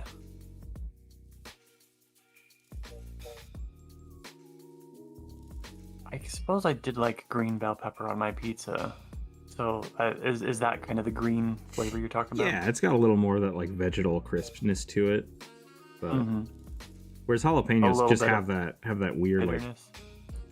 Like when you eat jalapenos on a pizza, you really want jalapenos and pepperoni or something. You want something else with it. Yeah. Like if you put Serranos on a pizza, it would just kill you. Like there's no like it's a weird way to describe of just like sharpness and heat that Serranos blend really well into stuff, but jalapenos are just like they're not a good flavor to just have by themselves. Whereas Serranos are just heat. So I don't know. It's weird. It's very weird. I get distracted thoughts for free once a day.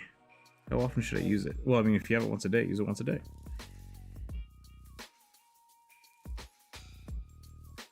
I find dandelions too flowery. Yeah, I've never really tried it, but it's a you thing. You can make a coffee substitute out of the roots of dandelions. Interesting. Does it have caffeine in it? No, I don't think so. It just tastes like coffee. You just it's roasted starch basically. Have you ever had postum? Nope. Which is it's like a dark roasted grain coffee substitute. Yeah, I don't drink coffee. Honestly, it tastes a lot like that. Hmm. I don't like coffee. I don't like postum. I don't like roasted dandelion root. I don't like roasted chicory root. So yeah, I think jalapenos are like a 4 on the hotness. On the Scoville scale? Yeah. I mean, no, if we're doing like 1 to 10, like oh, with the understanding that like once you hit 10 and you go to like a million Scoville, like there's no point. Like there's no differentiating between like a 10 for me is so hot that I won't eat it. It's just like nope, and everything beyond that is beyond that. Victor, hello, we're drawing a bug. I think it's a beefy thri-creen was what I was drawing. But yeah, I think like green peppers are like a 1. Jalapenos are like maybe a 2 or 3. I would say they could be 4 if you have really good ones. And then serranos are like a 5 or a 6. So like it's just kind of the next step up before you go to like habaneros or ghost peppers or something. And things actually start getting too hot. Thai chilies, right off the plate. Yep, that's a great way to burn your nose gone. Yep.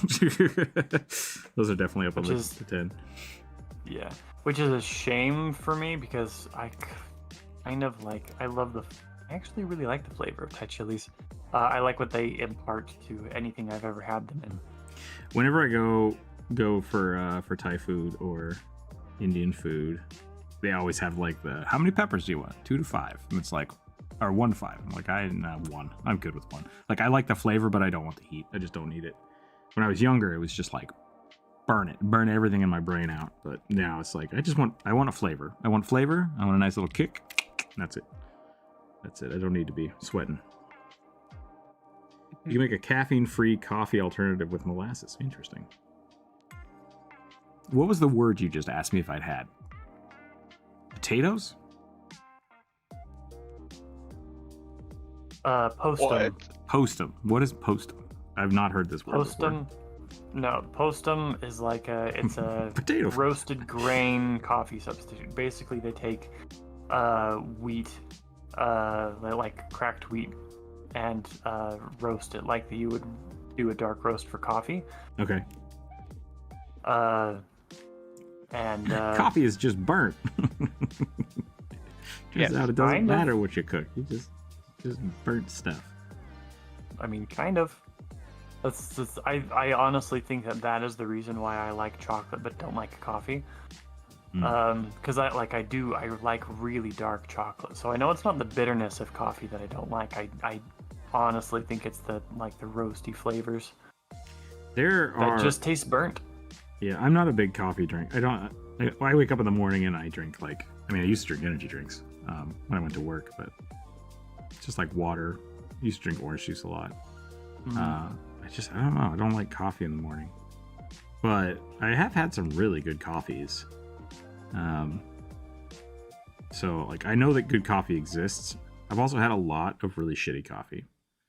I was talking to my friends about that. I'm like, I just can't get into coffee. Like I've tried the instant coffee and I've tried this and I've tried that. And like, all of those are really shitty. I'm like, what? Yeah, they're really bad. Like, don't drink those. I'm like, oh, okay. So we got a French press. It's not bad. It's a lot different. So, I definitely think saying that I don't like coffee, you can hate a specific type of coffee, but there's a lot of that is entirely fair. I definitely have not had. I probably have never had good coffee. I've never smelled any coffee that was appetizing to me. The best coffee I've ever had was in Hawaii. And it was freshly grown, freshly brewed. generic does ass not coffee. surprise me. It was really good. I bought some and I brought it home and I gave some to my friends. They really liked it and they were like, "Yeah, this is pretty good." I'm like, huh, all right. so who knows what that means?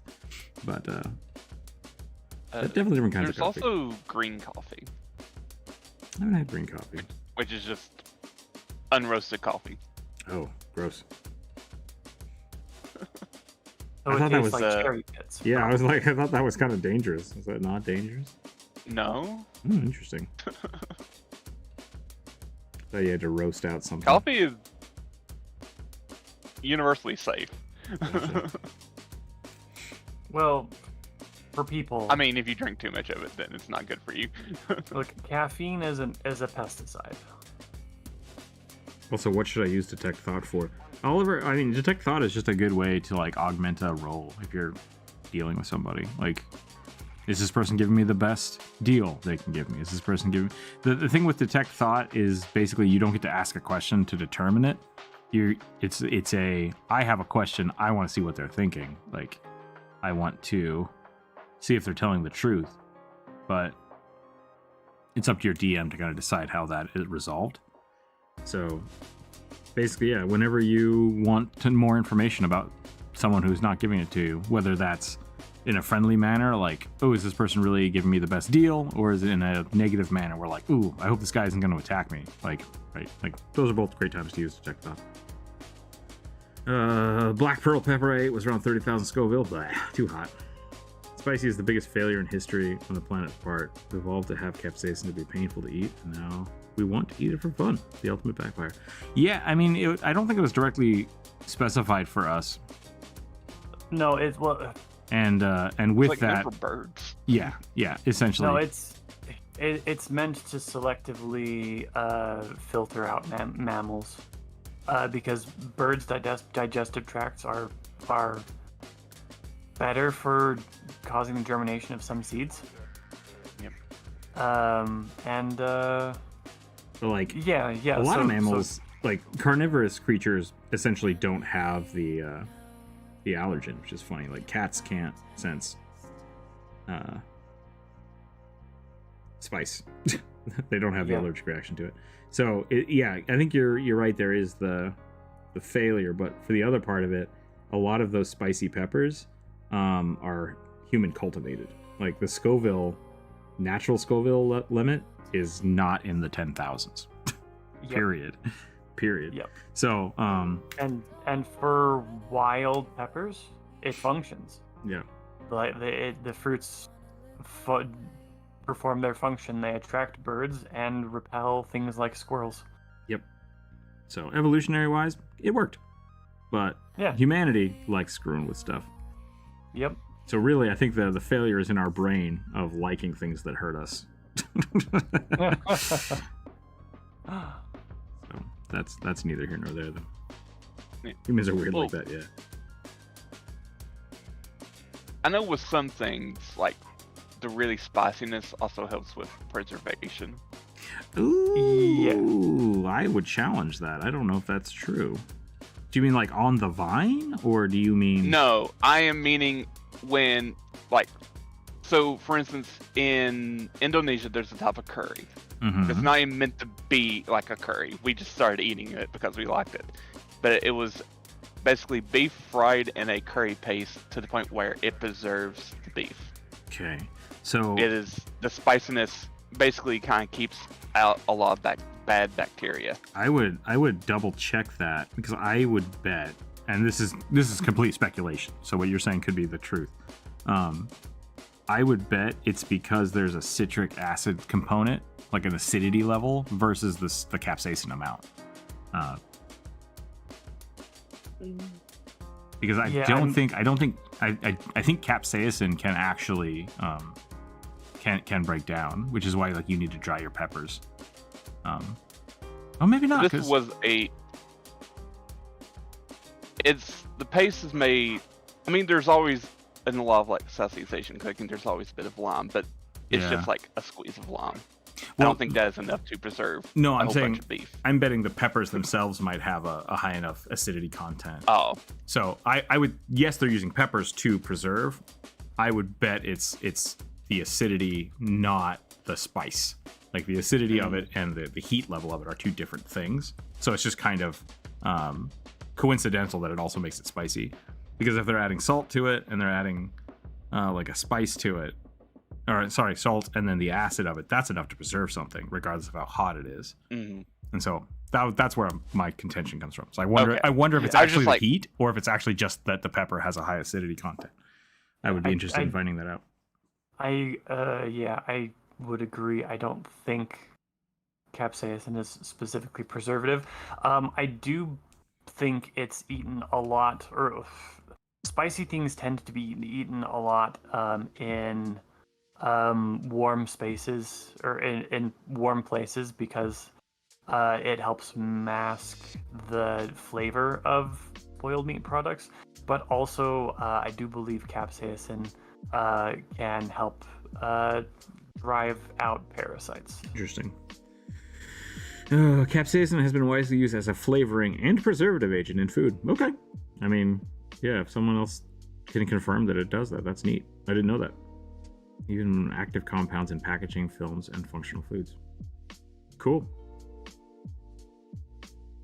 Not sure if capsaicin helps preserve like honey, garlic, and salt acids in food preserves. Yeah.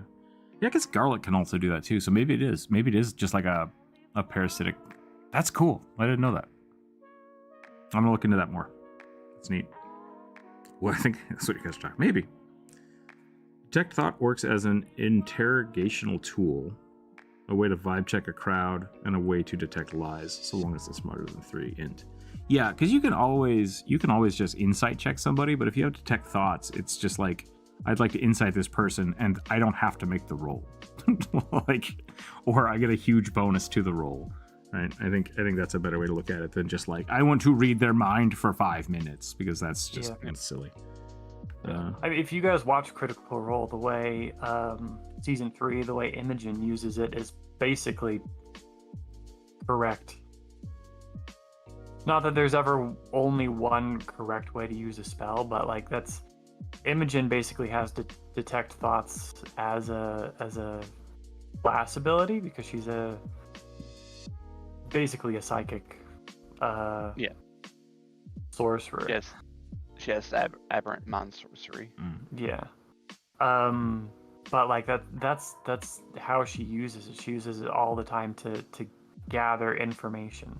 Especially when other methods of gathering information fail. And that's really what I think the spell is for. It's a fail-safe. Yeah, I'm a big fan of like trying to play psychic characters. I think that's interesting. Especially like with Myconids and Mind Flayers.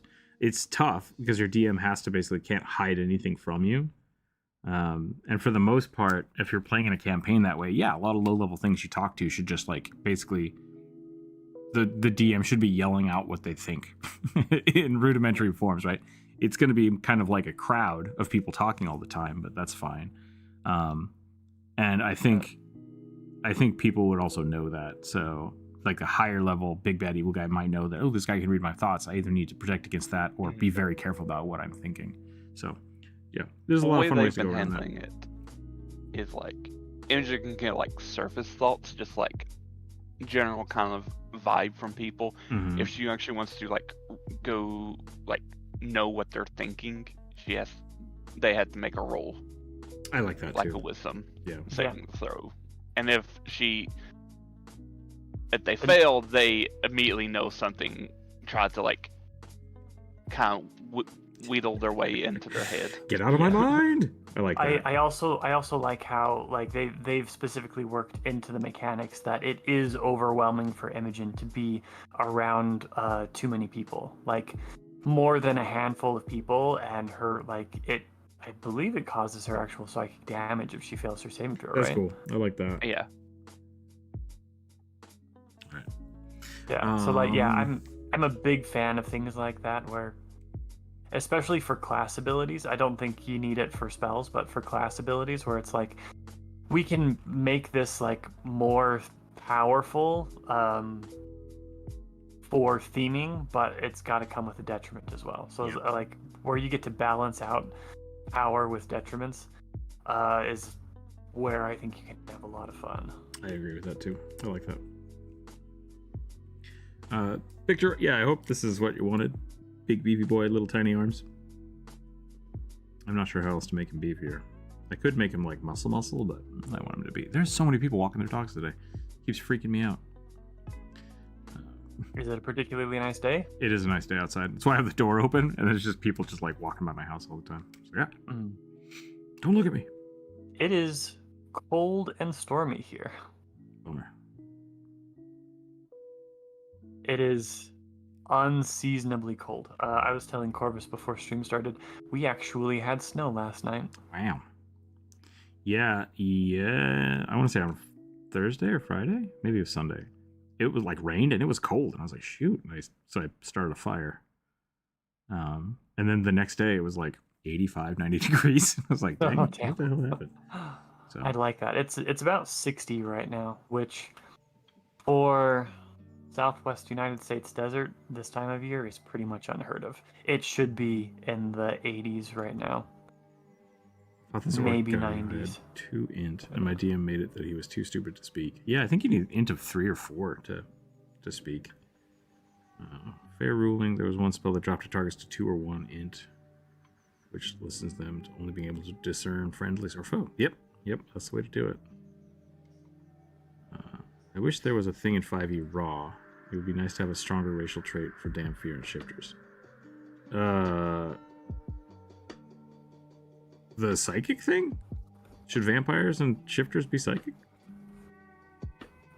I don't know if I agree with that. I don't think shifters should be. I think you could maybe make an argument for vampires, but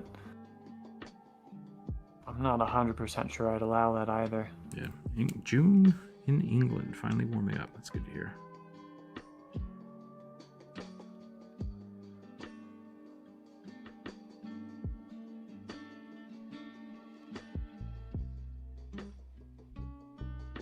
No, the being able to crank up mechanics for a detriment. Oh, yeah, there's...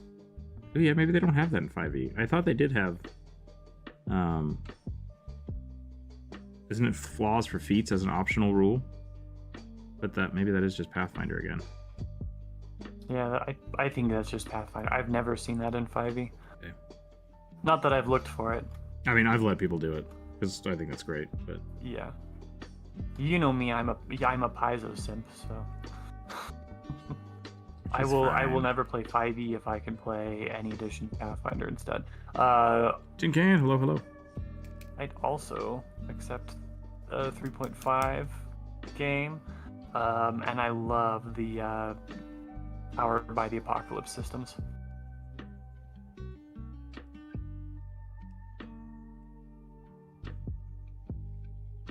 I'm kind of really excited for everybody making new TTRPGs in response to being pissed with Wizards. Yeah. I realize it's going to take some time before we find which ones are really good and fun and worth playing. But I'm excited for the potential renaissance. Speaking of which, currently I think make sure this is actually true. If you go to the promotion tab in the Discord, I believe OKSDM is still looking for people to play his new rule set. He's setting up a casting call for people that want to stream with them and play the game. So if you're looking for a new type of our tabletop RPG and you want to hang out with some people, go check them out. Yeah. I'll put this in the chat real quick if people want to check that out. I actually very seriously thought about that, but yeah, same. I'm trying to get my own kind of shit together. I probably won't be able to do it this time, which is a bummer, but it looks interesting. Yeah, he's come up with some cool stuff. Perceived as racist? What? Where did that come from? Did I miss something? If that's a thing, no DM that I've played with has ever run it that way. Watsy's so scared of being racist that no one has any negatives. Yeah, I don't think that's a fair assumption, but I can see where you're coming from. Watsy very much for 5e, I think they removed all negatives, period, because they wanted the game to be simpler. Yeah, and I think that was a math decision, not a racism decision. And it kind of got tied in with the racism because of other things that Watsy had done. So I think those two things are separate. They might not be, but I think they are separate because Pathfinder still has negatives, and I don't think they are doing it in a racist way, period. Yeah. So, and they have race points. They had so it goes. It's all intent, and Watsy has been very, very unapologetically lazy in their intent. So, which I think is a fine time to define somebody being racist in that way. Like, hey, guys, put some thought into things, please. Like, be tactful, make your decisions better. So that's my gripe with them, but it is what it is. So I'm gonna roll the next one. I think I'm done with this bug boy. If you are just jumping in and don't know what's going on, if you have a character you'd like to suggest to put on the list, we can do so. And we roll the dice. The dice tell us what we draw. So here we go. There we go. 9. How many abs does an otter have? None. They got the iron tummy. It's just one whole tum-tum. That's an interesting question, though. How many abs do an otter have? I think weasels do have the same number of abdominal heads. Probably. They just it's just stretched out. Probably. This is a good suggestion, so I'm not upset. But I was scared I was gonna have to draw this one because it just says Kraken Goo-lock. That is it. That was the whole suggestion. Is it a kraken that worships a goo god, or is it a goo creature that worships a kraken god? I don't know. More info required. But I'm gonna try it because it sounds really cool. So here we go. Kraken Goo-lock. Not sure what I'm gonna do quite yet. What do we got? Round brush. Oh, okay. So I got to keep what I'm doing normally. So that's good. I'm gonna give him a 10-pack. 10-pack.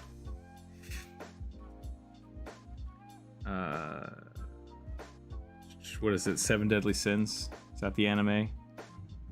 They just give all their characters like 12 packs, and it's just like, what are you doing? It changes all the time. I stopped watching after like the 2nd season. I was like, I'm good.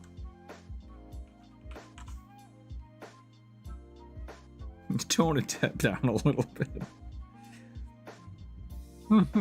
Oh, the Goo-lock is the Great Old One. Okay, so it's a Kraken that is a Great Old One's warlock? Can a Kraken be a thing? Because aren't they huge? Was this your suggestion, Hashy Brown? Because if so, hit me with the deets. I kind of wanted to draw the Goo Warlock. I thought that was really good. I know that in 5e Krakens are like, I guess they start as squid creatures, but they're like canonically alchemists and are constantly doing body modification. Great so old one warlock or alchemist. Yeah.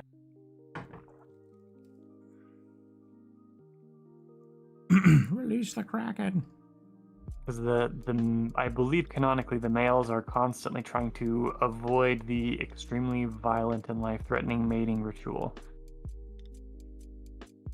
Because they're basically also praying mantises in that regard. Creepy. I just want to fantasy. I think that's an interesting way to look at it, though. If it's a Kraken Great Old One Warlock, then there was no race specified. So that's a little weird. I'm gonna make it an ooze. So I'm sorry, whoever's this was. I'm making a Krakeny ooze warlock.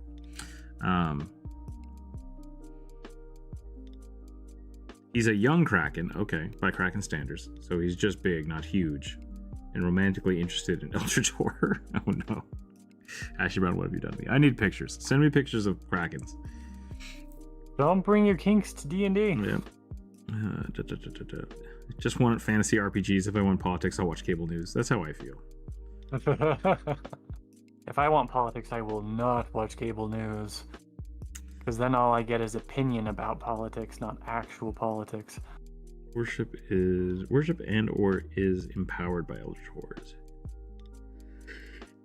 Is there anything in any of my groups? Yeah, same thing. As I was saying earlier, I try to leave politics out of my D&D games. Plasmoid Warlock could be fun. Hashi Brown, if you have pictures of what Krakens should look like, great, because I'm just going to give them a beak and make them a squid. Burp. Good God, I like it. All right. Oh, they real ugly. That's terrifying. Yep. That was the picture I was getting ready to go for. Splork? Yeah, 5e did to Krakens what Pathfinder has always done with aboleths.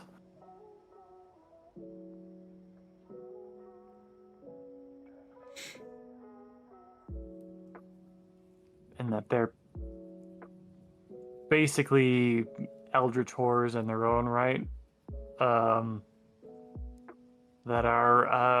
That can change and kind of look like everything and also want to dominate everything.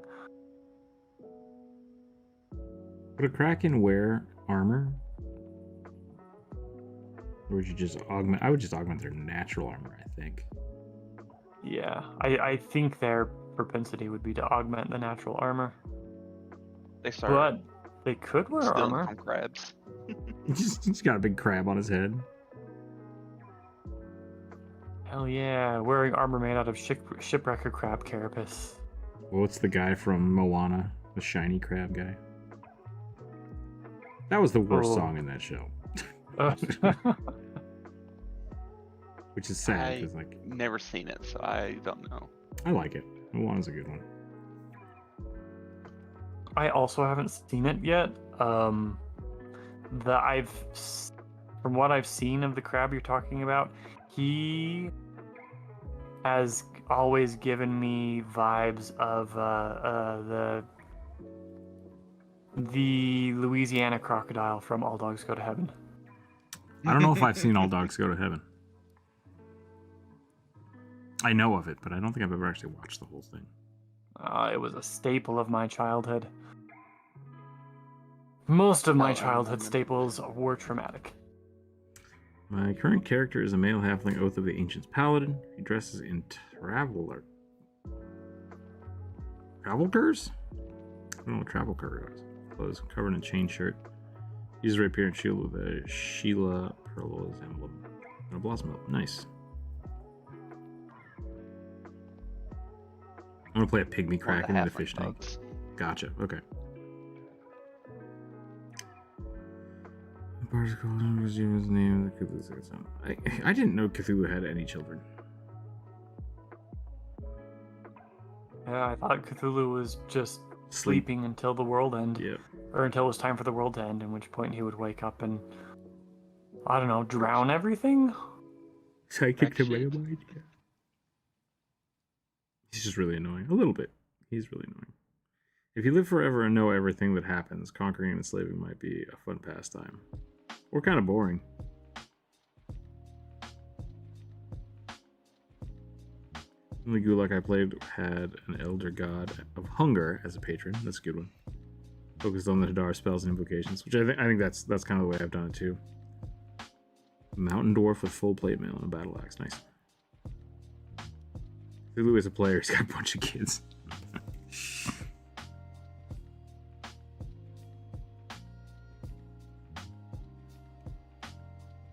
Is Cthulhu just Zeus again? Is that what we're saying? Zeus turned into a squid, got really drunk, and then passed out, and everyone's just like, oh, he's slumbering until the end of the universe. Did you see him rip off his doink and throw it in the ocean to make that hot chick? That was cool.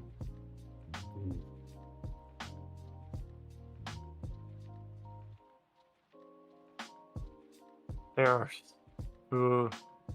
There's a couple different myths about how Aphrodite was born from the sea foam.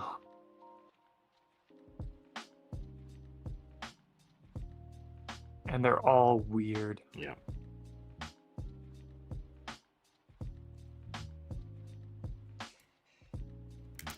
Now I want a blank eyeball.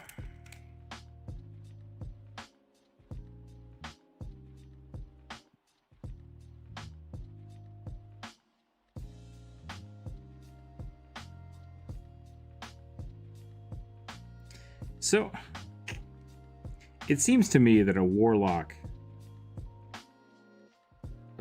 could get its powers from a kraken. Maybe not. Maybe I'm misinterpreting what I think a kraken really should be. I think they can. It's called the Fathomless Warlock. So, if this is a young kraken, do they need a warlock patron? Shouldn't they just have these powers?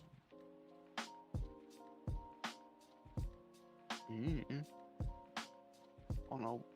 I don't know the stats of a young kraken. That's fair. That's fair. I don't know what you could compare like a kraken to, like a young kraken to, maybe like 10th level characters. That's a good point, yeah. Because, like, I guess if you just go the warlock route regardless, then you don't take the kraken levels. Okay, so according to the wiki here, a juvenile, Mm-hmm. aka a young one, is the CR14. Jeepus. Okay. So maybe a bit beyond 10th level. An adult is CR23. Okay, so they actually get mythic levels, so that's good. At that point, they're taking mythic deific levels.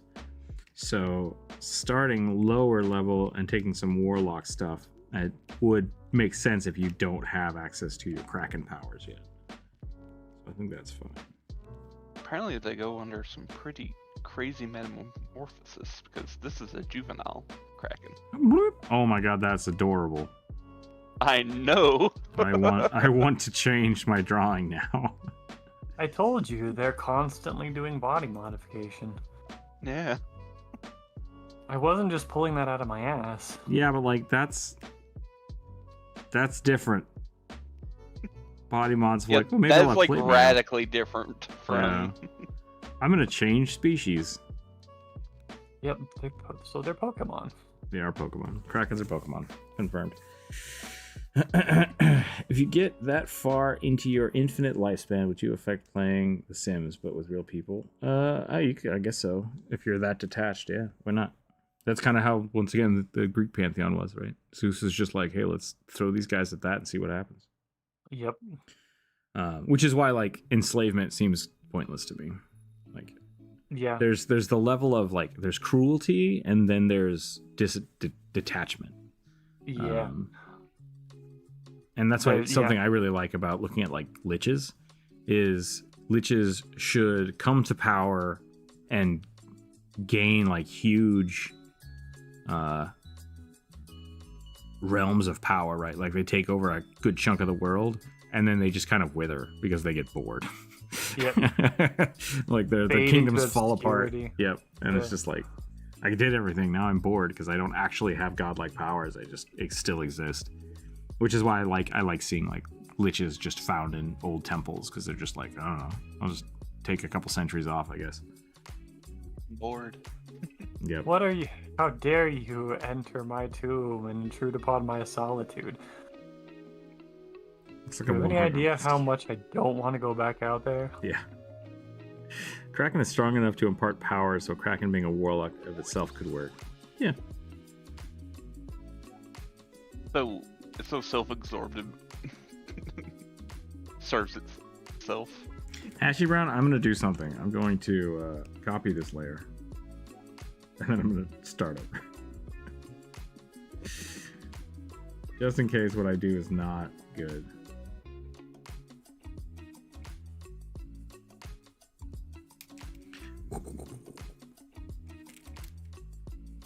I do like that they don't like have limbs at all. They're just floating squid heads. Which, I mean, that's what squids are, I guess. So.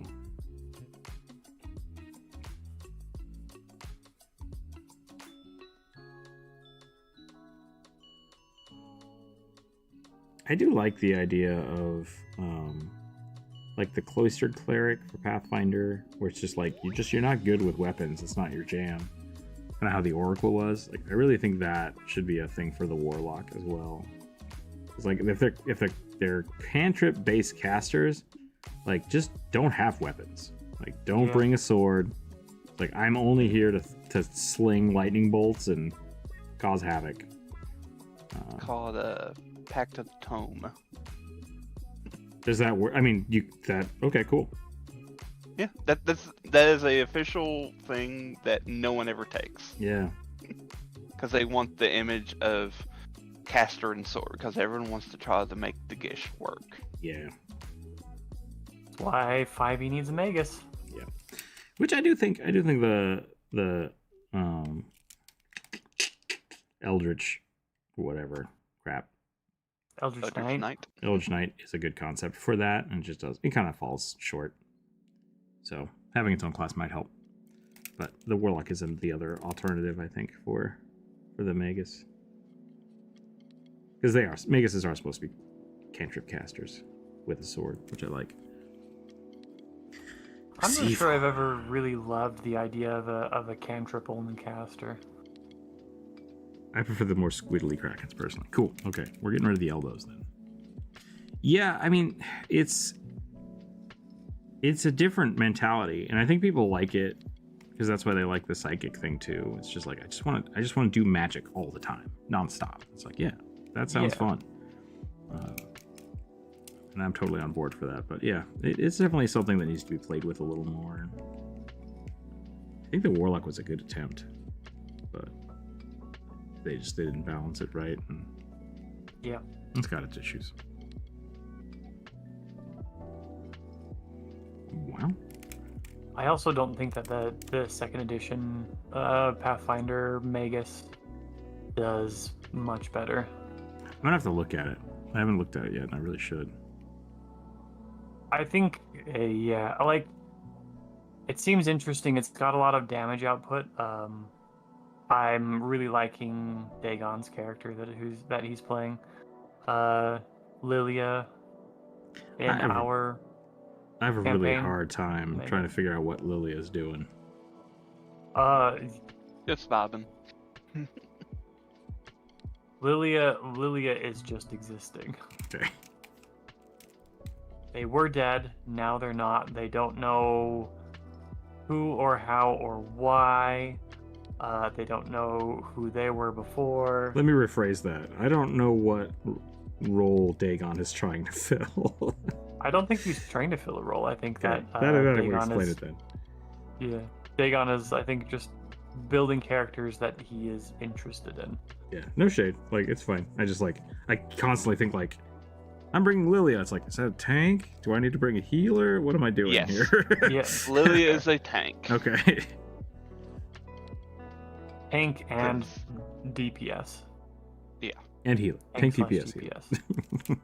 Well, I'm just kidding. I don't think Lilia has any heal. No, okay. No. I'm just being stupid.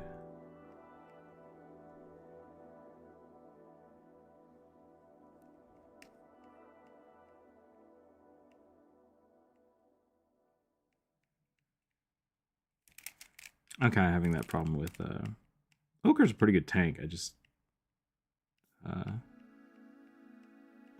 think Fineye is a better tank as a champion, but he's a different kind of tank because Fineye is not really designed to take damage, but he's a lot more supporty. Sure. So it's like there's definitely a lot of different ways to do it, which is really cool. A lot of different ways to play the same characters, which is awesome. I'm super happy about.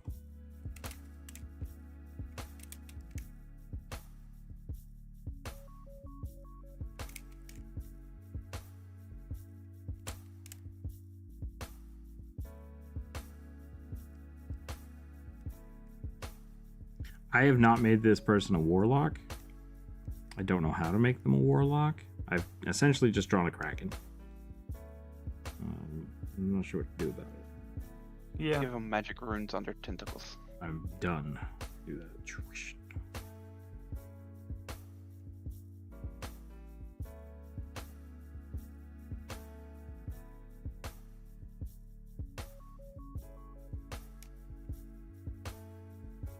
There, beefy otter barbarian. That looks good. He's pretty beefy. Too many abs. Megas would be dope for 5e. Yeah, Megas would be pretty dope for 5e, but unfortunately, like it is the warlock. Like that's the thing. I don't think it is.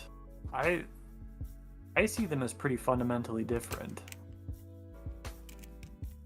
I guess a better way to say that is they should have built a Magus, and instead they built the warlock. Like that is what they wanted to do with the way 5e works out. Because the Magus' whole thing is that you can basically cast cantrips and power up your cantrips and then deliver them through your weapons. So you're supposed to just be like snap casting every turn, just pew, pew, pew, pew, which is great, which feels like what they tried to do with the Eldritch Blast. So instead of with maybe it's just because I've only played like one or two types of Maguses in Pathfinder 1. Yeah. But like the way I've always looked at it is like you specialize in a specific type of cantrip, which I think is smart if you're going to do a cantrip caster. And then you just kind of like you basically have a powered up combo move you try to do until you start leveling up higher, and then you can start branching that out. So all of a sudden you have like range touch attacks and you have a couple other things. But because the way they work now is you can't use cantrips for your spell strikes. They have to be actual leveled spells. interesting. Yeah. Mm. So that's for second that's why I was edition? like really confused. I was like, Yeah, that's for second edition. That is bizarre. Okay.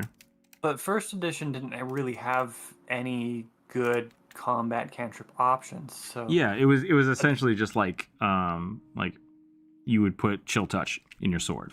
Just like I get an extra D4 of ice damage. Until you really started like amping it up with meta magics and stuff. Shocking Grasp, that was a good one. Okay, I can see that argument.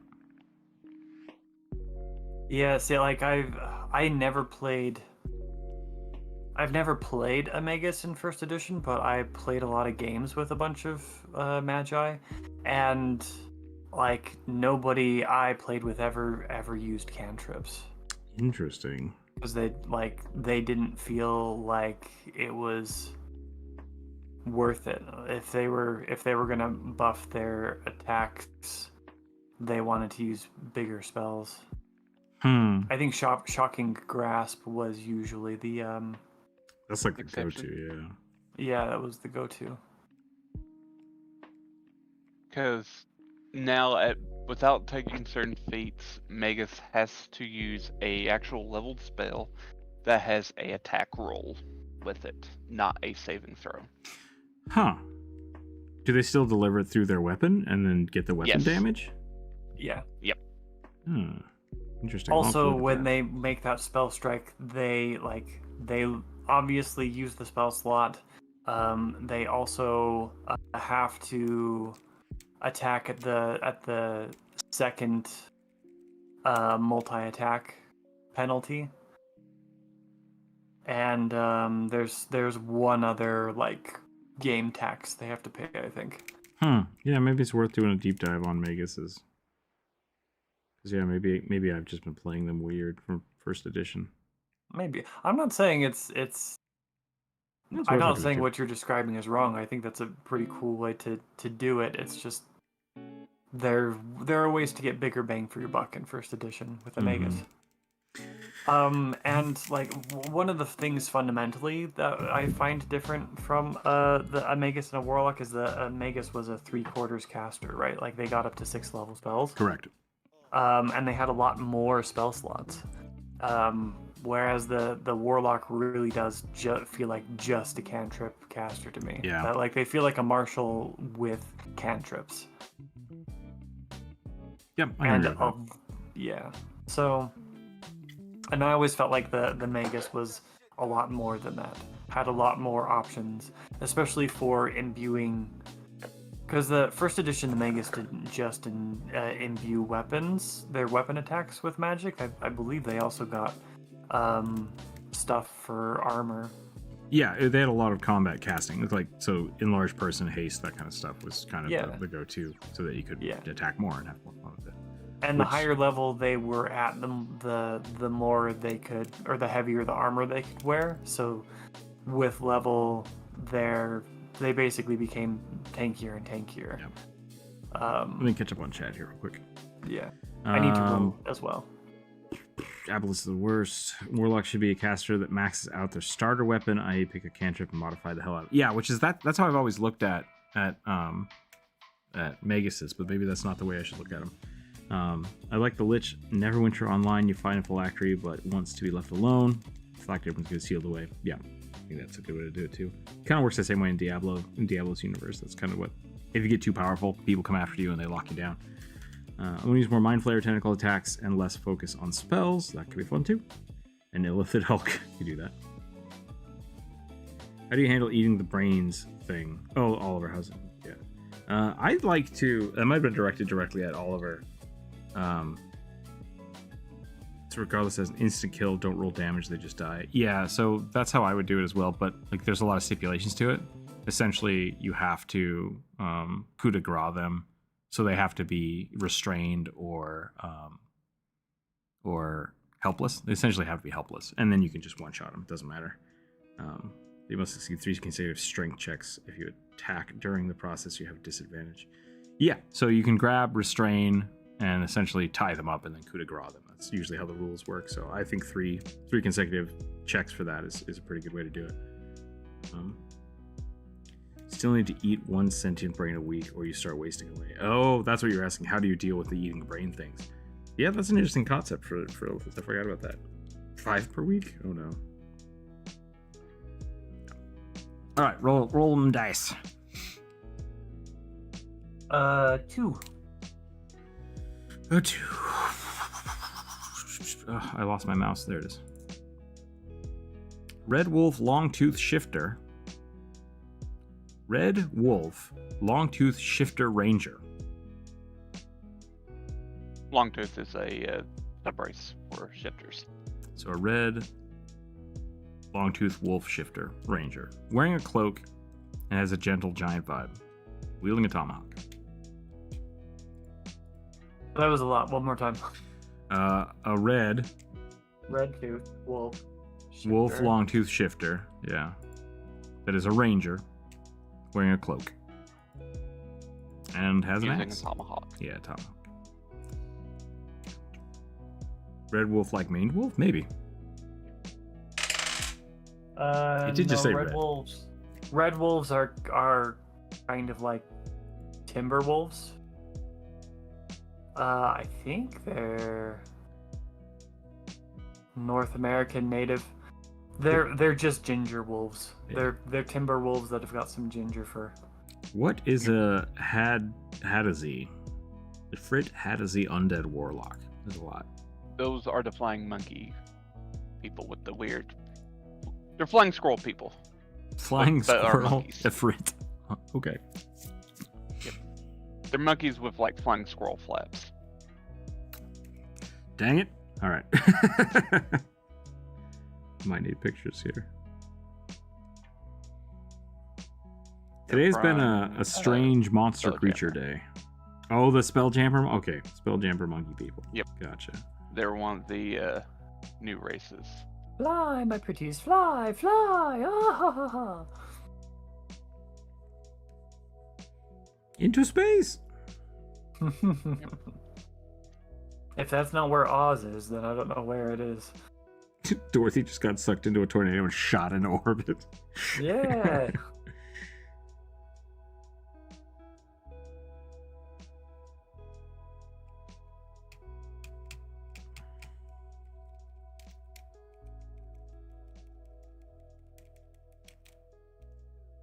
Oh my gosh. Red wolves. The Google pictures of red wolves have some extremely emotive faces. Interesting. They kind of are reminding me of calico cats, but in doggo form. Oh yeah, the Asian red wolf. Okay. They have the weird flaps of skin that could easily be ripped off that I hate. Bad design. Okay, ooh, Asian red wolf is truly ginger. That's terrifying. You were saying something, Rook? I don't like the design of the Hadizee because No one did. Yeah, like their flaps of skin go from their ankles to their wrists. It's like that's not how wings or anything works. What the hell is happening here? Well, they're not wings. They're like, you know, like how flying squirrels are, right? Yeah, so let's say you're a flying squirrel and you jump and you accidentally hit a branch, but your wings aren't attached at the elbow, so it rips your wing off. Oh, they're like, okay, I get what you mean now. Sorry. Yeah, the design of the way they did the flaps is just stupid. Like, whoever designed that, I want to yell at them a little bit. I don't like it. Look up the artist. Yeah, I don't like it at all. So I'm going to change them. I assume they did it because, oh, how are you going to wear a shirt if you have a flappy wings? But And yeah, it may have been legacy thing. Like they were like they had to look like this because this is what the original bad artist decided to go with. Because all OD&D art sucked. Yeah. Sorry. No. Since having a membrane that goes from the ankle to the wrist does not make wearing a shirt any easier than having to accommodate a shirt to shoulder wings. Right. Because essentially, instead of doing this, they're like, okay, can't wear a shirt, so we'll do this. Oh, and then they can't wear pants, so we'll do this. And it's just like, whatever this is not anything. This is nothing. This is nothing, and this is weird. Just let creatures be naked. Normalize nudity. It's fine. Nudist agenda. If the body doesn't work for clothing, then yeah, nudist agenda.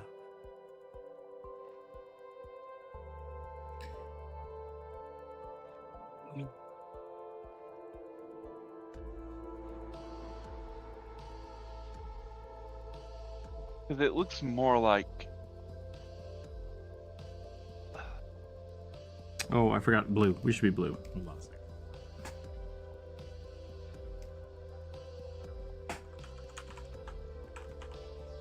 Also, by the way, I have to say this red wolf cloaked ranger with the tomahawk is just Little Red Riding Hood and the Big Bad Wolf and the Huntsman all wrapped into one character. There you go. We found the character inspiration. Okay. So it looks like the artist was confined by legacy. Someone's already yelled at them. They all had those holes in their wing membranes. It's just this one happens to be bigger. So I've gotten weird commissions, so I won't hold it too much against them, but I still hate it. Yep. Because here's 2E's version of them. Weird. Weird and gross.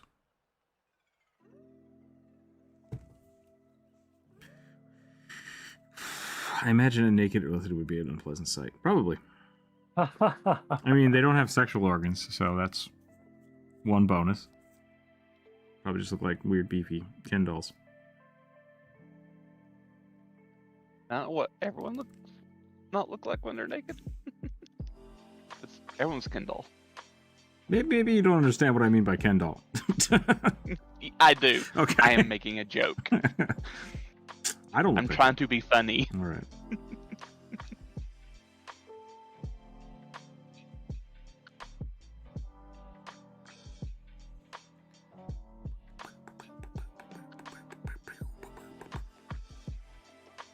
How many ears are we gonna do here? Oh, this is supposed to be in a freet, too. Let's get weird with it. Pop some fire horns on it. Yeah.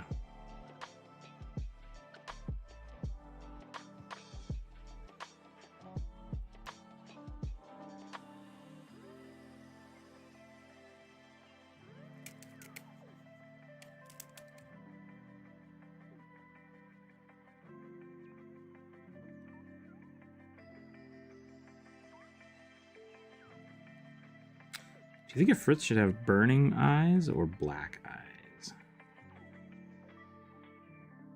I want to do black eyes with glowing pupil. Yeah, I like black sclera with the glowing pupil, or with glowing retina.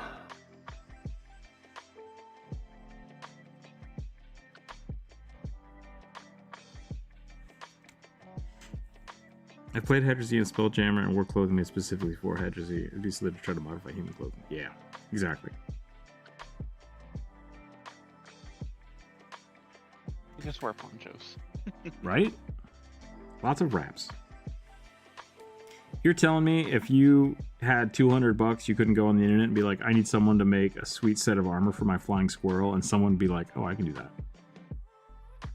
That'd take me a while. It's just a money thing. That's all it is. It's just have to have the money. People will make it happen.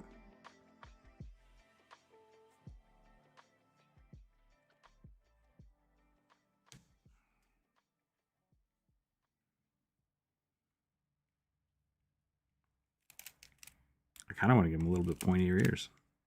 I like it.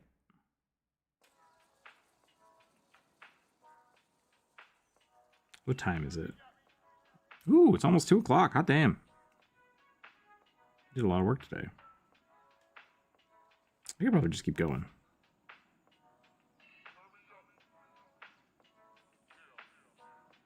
Commissions are open, by the way. If people would like to get a commission spot, please let me know.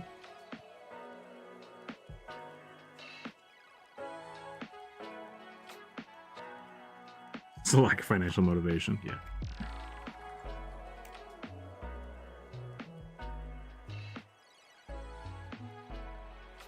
There's probably Hedgersy fashion designers out there just filling that niche.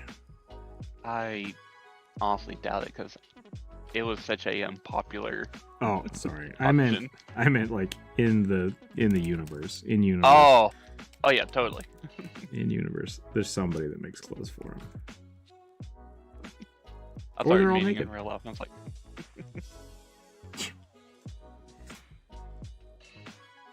I sometimes wonder if my niche is too small. I feel like that one would be worse.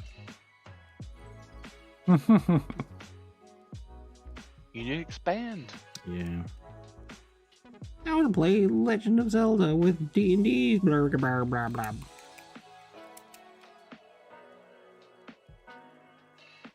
The Korok video was one of my better videos, which is sad. Is it though? I mean, for the speed at which it popped off, yeah. Oh. In the first like 2 hours, I got like 1,000 views, and then that was it. Hello, Skip Cat. How are you? That's almost certainly just because everybody is playing. Oh yeah, topical. So much. Yeah. Which is why my videos are not that popular, because I'm not doing topical subjects. Which I could. What's the newest race to come out for 5e or Pathfinder? It would be like the autonym stuff. Dang it. I already did that. Yep. All the... let's see. What about Pathfinder? Will be... You could do the... Snake... Another version of Snake People. Another version of Snake. Or the Tiny Rhino People. The made up... Oh, the Tiny Rhino People. God damn it, I forgot about that. They're great. The made-up issues with Hadrazi were created by non-gamers to fire up non-gamers. I ignored homies as a kid, and I ignore them now at 57. Normies, homies. I ignore homies as a kid. I ignored normies as a kid. Funny. How to play Baby Yoda in Hyrule with the One Ring. Yep, that's the way to do it. So you just need to figure out how to play Sexy Ganon, rehydrated Ganon in D&D. Be real thirsty.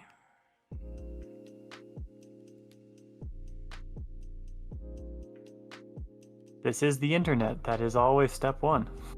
I mean, I've been trying to push a little bit more sexiness on my weird monster creatures. That seems to be working somewhat. You're too pedestrian for people, Rook. Yeah. Yep. How to be a Tumblr sexy man in D&D. Be Rokar. Do you play Step the one. himbo? Be problematic. Be problematic.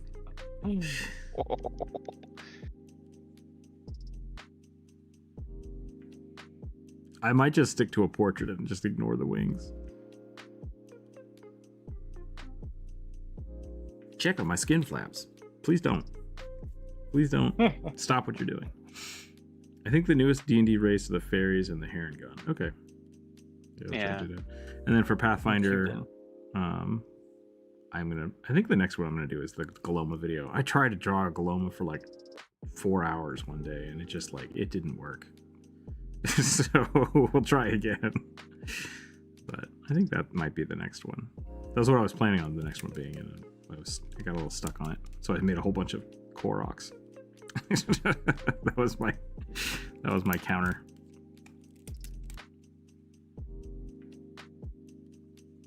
So the Asian red wolf is not a wolf. It is I mean, it is a wolf, but it looks like a corgi fucked a giraffe or a zebra. No, a collie. Okay. Newest is the Ardlings. They're so cute. Ardings got scrapped, so yeah. GIF, the Hadrazi, the Plasmid, Astral. I've done most of those, so we're good. Yep. So, how about Galoma, tiny rhino people. Tiny rhino people. I haven't had to draw a tiny elephant in a long time. That was another one we got a lot. Oh yeah. I forgot about the tiny elephants.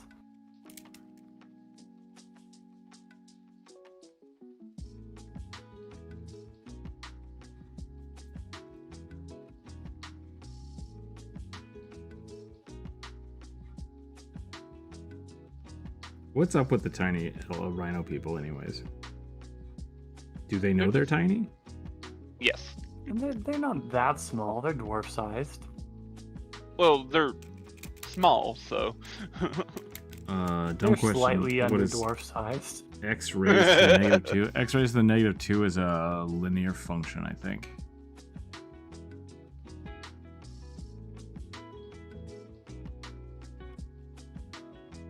X -1. Is X -1 sine or cosine? So X raised to the -2 would be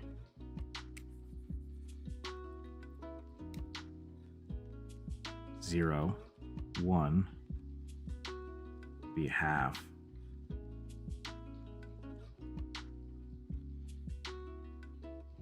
I think it's a miniature scale. It's gonna look like this, I think is what it is. It's gonna be a sine wave that is very long looking. That's all I can give you.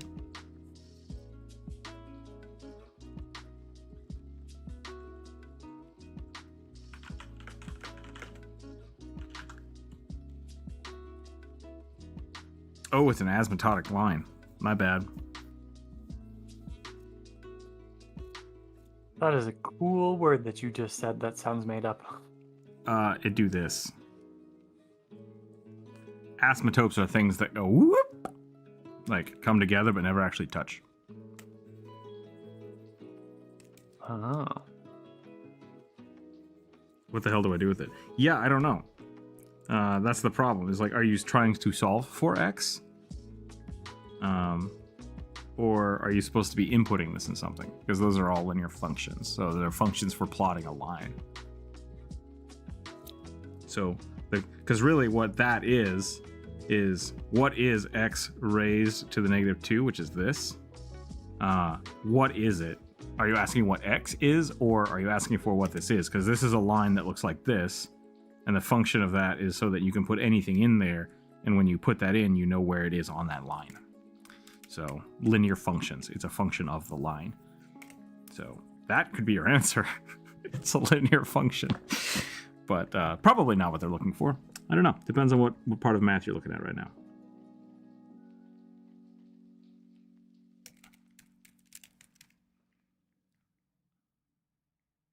I think asymptotes reach infinity. The limit of something as it reaches infinity is usually the line you would draw.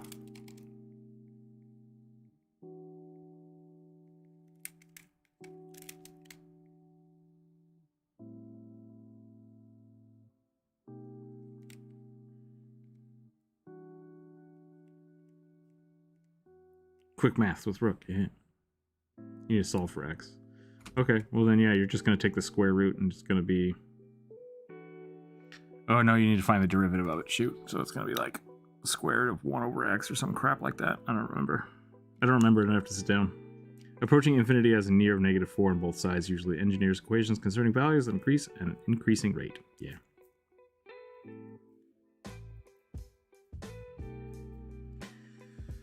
So I think your answer is going to be like the limit of X to squared, and then you have to break it apart, and I don't remember how to do any of that crap.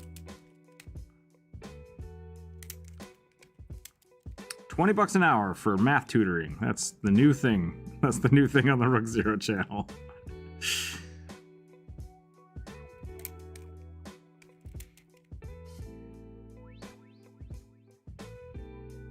Tutoring in math, biology, and hard sciences.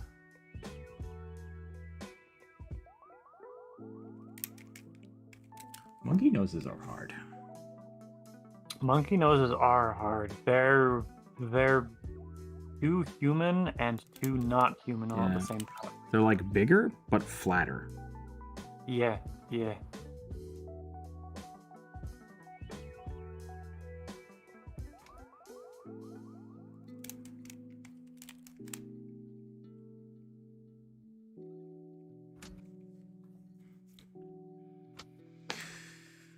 It equals root of 1/7?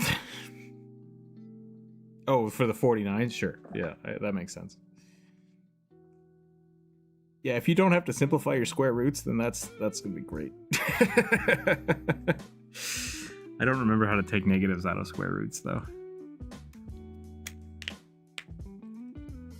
Or out of powers. Negative powers is not something I remember.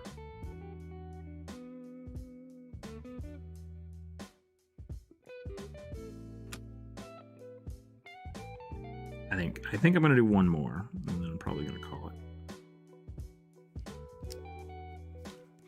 I think I'm gonna call this guy right here pretty good.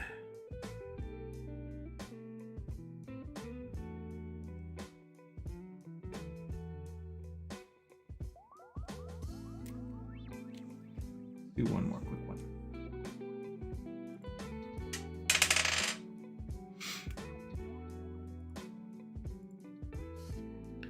Reverence cleric. What does a reverence cleric do? Of the Forge. Oh no, that's 2 different things. Armor artificer. That's 4 things. It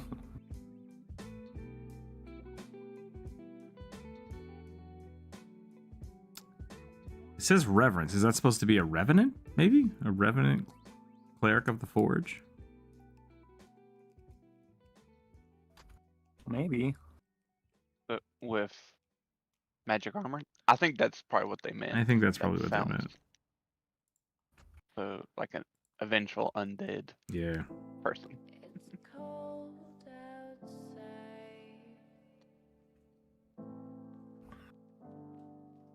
Undead Forge Cleric? Yeah. I think it's supposed to be an Undead Forge Cleric, is basically what it sounds like. With But they might have min-maxed it a little magic hard. armor of the armorer. Yeah. Because it sounds like thematically they just want a Forge Cleric, but mechanically they went with the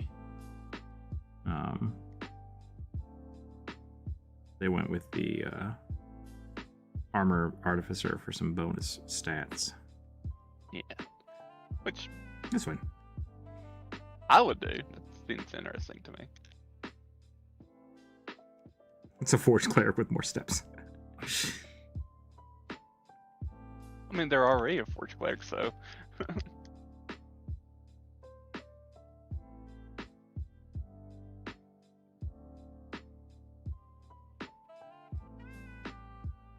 Are all Revenants supposed to be human? Can you be? I don't think so. It was like a template thing Yeah. they had. Like, Vexel then was a Revenant. Mm-hmm. So I kind of want to do more horns. Mao? What's up, Skip Cat? Need some food?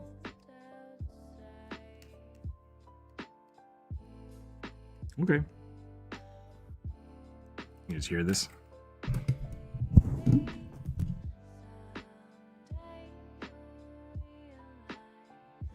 I can't on Discord. Dragonborn Revenant. I guess I've done Dragonborn, yeah. Matrices! I don't remember what matrices are for. Oh, me neither. I I never- don't think I was ever taught what matrices are for. I mean, they're part of like... I remember the term, that's it.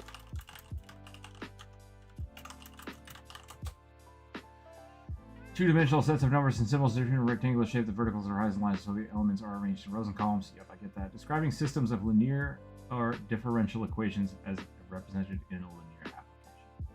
Okay. So this is just a way of computation. Got it. Nothing I need. All right, I'll be right back. I'm gonna feed the cat. 1 sec. Okay. Come on. So I'm really liking the way this this doggo is turning out, but also I've noticed I'm definitely following some anatomy practices of some of the furry porn artists that I occasionally look at. Nothing wrong with that. If it works, it works. Absolutely. If you want to learn comparative anatomy,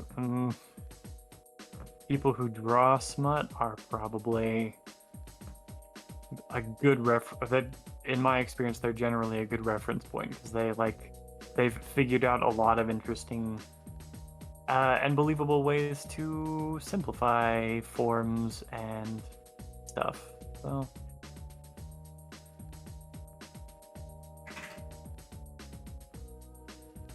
I just think it's funny that it's probably very telling in my art.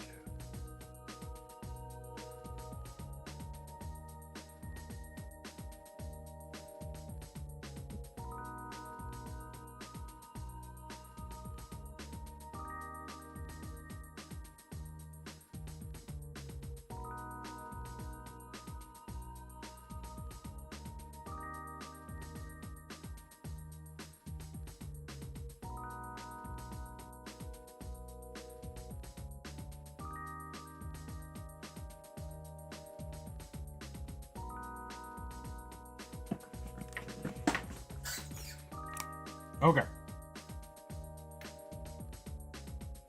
Satyr teeth. Oh, are you trying to guess what I'm drawing?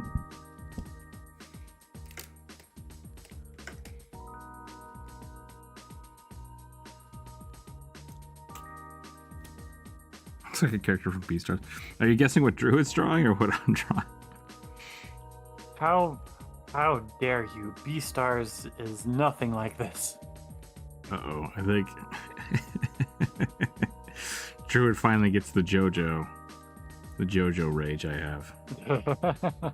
Probably, yeah. How dare you compare something that that I drew to something that I despise? I have not read Beastars. I'm willing to accept that based on how much people love it. It's probably pretty well written. I do not care for the art style at all. It's really too tall. Like all of the characters are really spindly. It's the necks. It's the spindliness in the neck specifically that I really hate. They really feel like somebody's just drawn an anime character. It's like a bog standard anime character body form with an animal head stuck on top of it. They didn't hire enough furries to do the... Yeah, it bothers me. Like, outside of the head, you couldn't tell what any of the animals were. Or maybe couldn't even tell that they were anthropomorphized. I will say... I know one character that did not have that type of issue, but she was literally a giant python who was a detective. Funny. Interesting. So it was just a giant snake. Anyway, yeah. I respect Beastars, but I do not personally enjoy the art style. Same with JoJo. Sorry for jumping down your throat. That's how I feel about JoJo.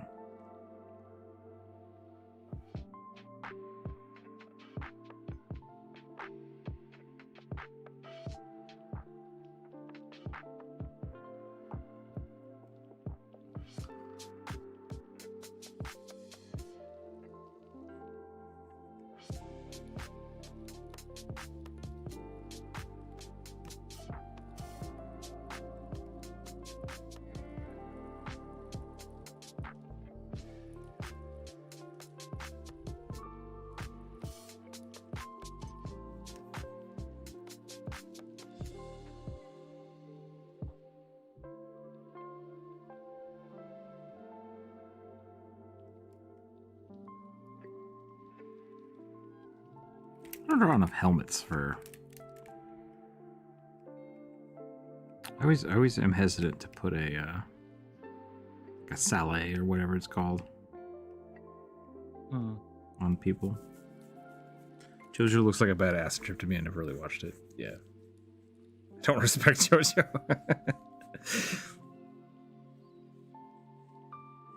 Look, JoJo is like designed to not be really taken seriously, right? Yeah. It is shonen anime at its finest. It's supposed to just be a weird, goofy, good time. It's also from like the early 80s, so probably acid wasn't imbibed. Cocaine! I guess the early 80s wouldn't have been cocaine. We talked about this the other day. You did. I found that short video that Did you? Y'all were talking about, and I sent it to you. Oh, were you the one that sent it to me? Yeah. Okay. It's like, hey, I think this is a video Rook was talking about. Sends.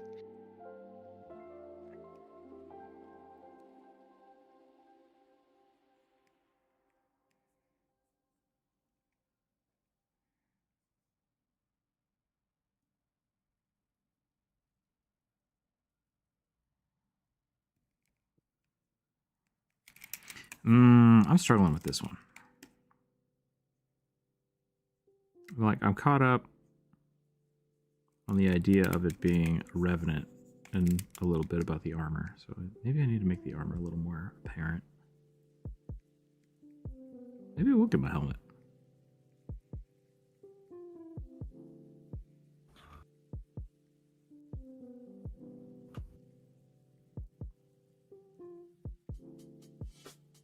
Oof.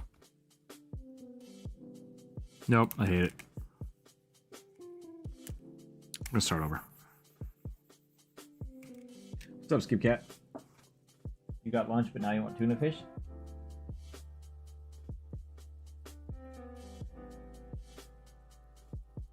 I'm here to cause trouble.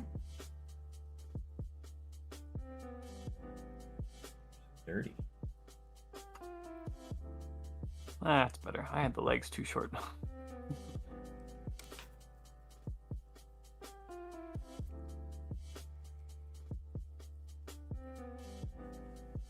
Why does it have to be the lines? Coke and acid were a thing. I graduated high school in 1984. All right, good to know. Maybe that's why all the 90s cartoons were so amped up, because all the people in the 80s were getting out of high school.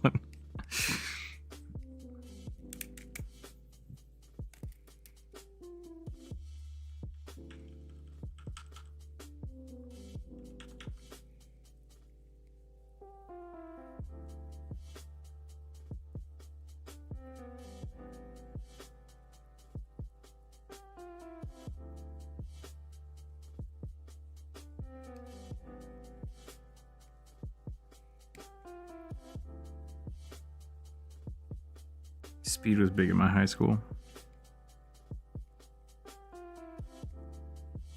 In your high school? No, that's what John said.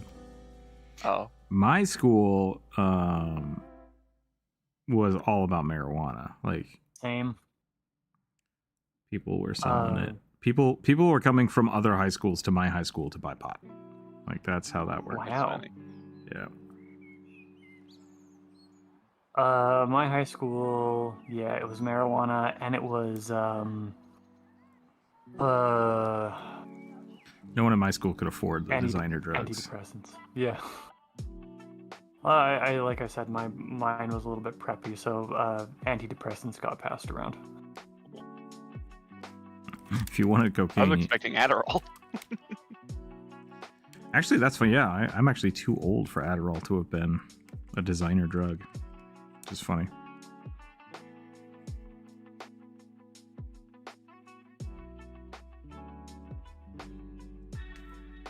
If you wanted cocaine, you had to go to jump rope school.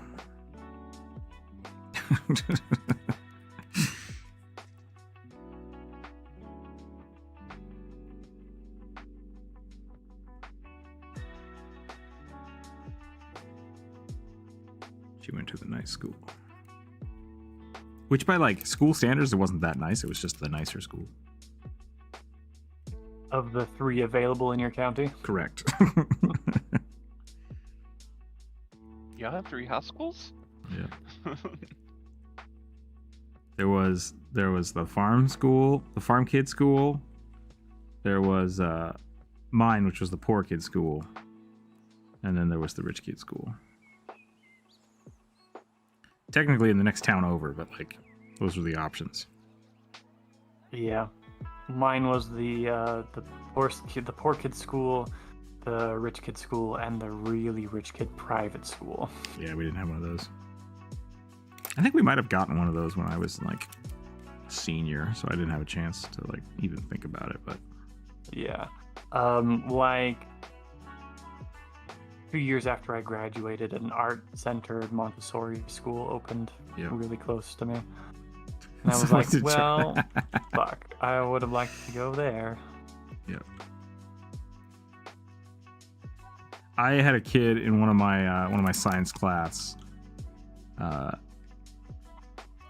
I was one of those kids that was just kind of friends with everybody. Mm-hmm. And so I knew this kid, and he was behind me in class, and he decided to see if I wanted to snort a pixie stick with him. And I'm like, what the fuck are you talking about? And then sure enough, like 2 seconds later, I hear, and he just like falls over. And he's just got like Kool-Aid shit all over his face. So because I was the only person in class that would talk to him, I had to walk him to the nurse as he was just like freaking out because he literally snorted a pixie stick because he was an idiot. So yeah, don't do that. Don't do that. It's sugar, food coloring, and citric acid. It's not worth it. Not gonna give you a high. Just gonna burn your nasal cavity. Or give you a nasty nosebleed. Yeah, probably. And I say this not from personal experience, I say this from my basic understanding of chemistry. Sugar, not meant to go up your nose. Yeah. Don't Neither is citric acid. Also not good to go up your nose. Don't put shit up your nose. General rule. This is the same guy that, like, thought Jackass was the funniest thing in the world, so he lit himself on fire and jumped out of a building and broke his leg. So, yeah. I hope he's okay. I haven't talked to him in 20 plus years. Hopefully he grew up a little bit. Hopefully.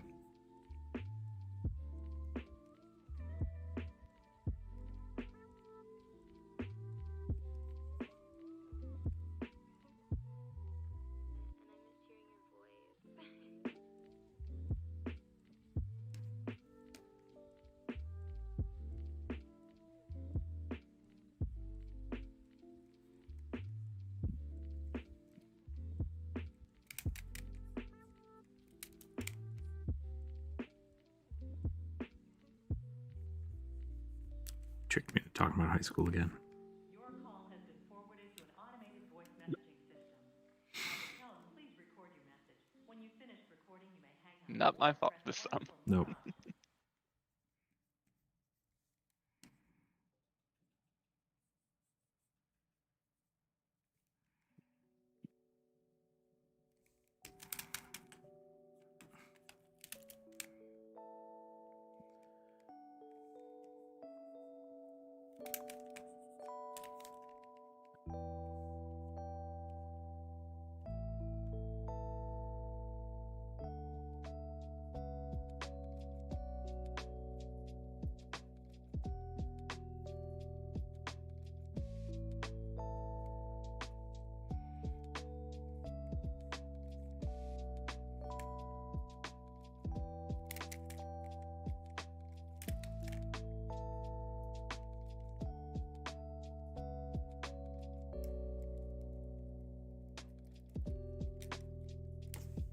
It looks like the green figure in the logo is censoring the wolf's crotch. Huh. Well, if it needed to happen, it would be on something that I drew, so, you know, it's appropriate.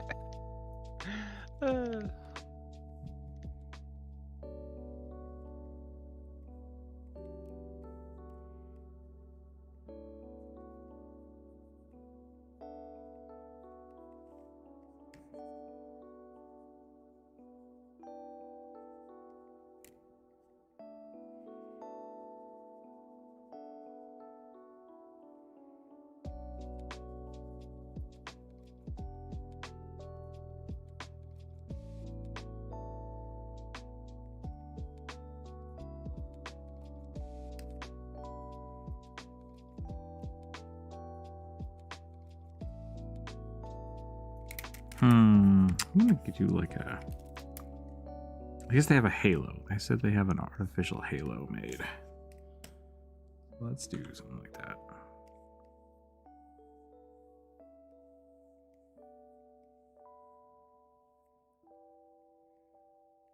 God damn it. I was thinking I was going to color this. I think I'm not going to anymore because I realized that if I were going to color it, I would want to color it in the color of my line art. What's wrong with that? Oh. It's going to disappear. I think you can do a color shift if you want. Can you? I think so. Yeah, go up to filter and then hue and saturation. You can just shift it over. Are you drawing a reference? Yes. Yes, I am. I realize now it's your name. We thought it was a revenant. We thought it was a mistype. So, please clarify. I hope human? Question mark? Are they undead? Question mark?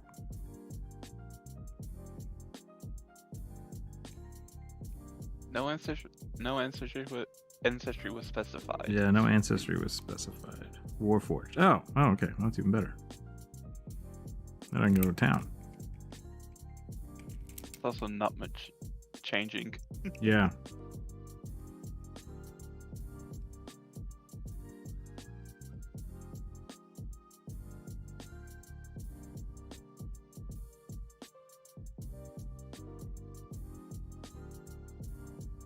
I really do like the idea that Warforged are essentially just animatronic suits of armor anyways, so. You can kind of just go to town with them.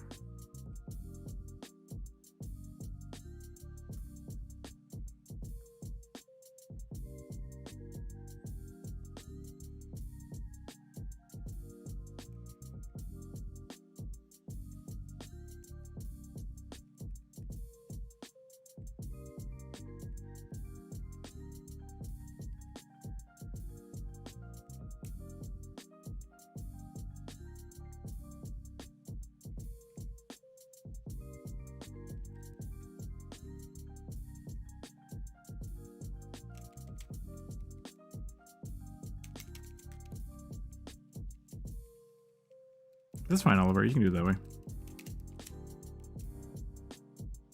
They look like anything, but everyone always makes them look like an Iron Man of Steel. Yeah.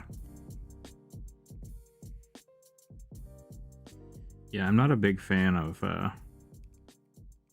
the weird wiry muscle thing that they do in a lot of the books. What were they? 4E, yeah, they were also in 4E. So trying to think of what the book was setting. called. Yeah, the setting. Eberron. Eberron, there we go. So I like 'cause they making have, them like, a lot the more wooden- sci-fi. Yeah. Yeah, the wooden thing. I like making them a lot more sci-fi looking.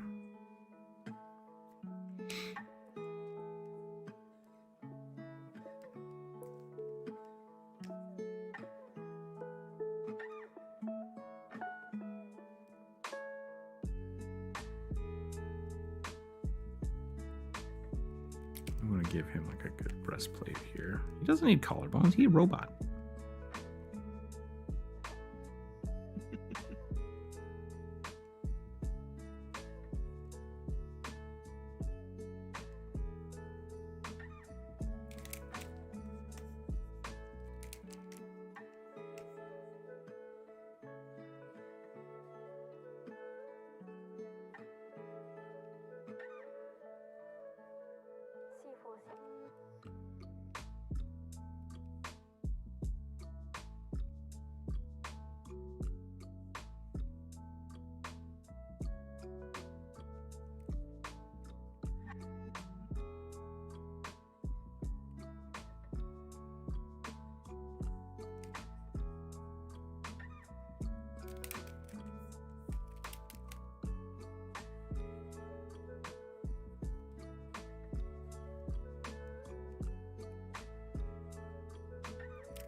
Battle mechs or something. Yeah, that'll be pretty cool. I want to make a Warforged that's slightly fat. I've seen a few want to do it out of like stoves and stuff. Little tiny war engines.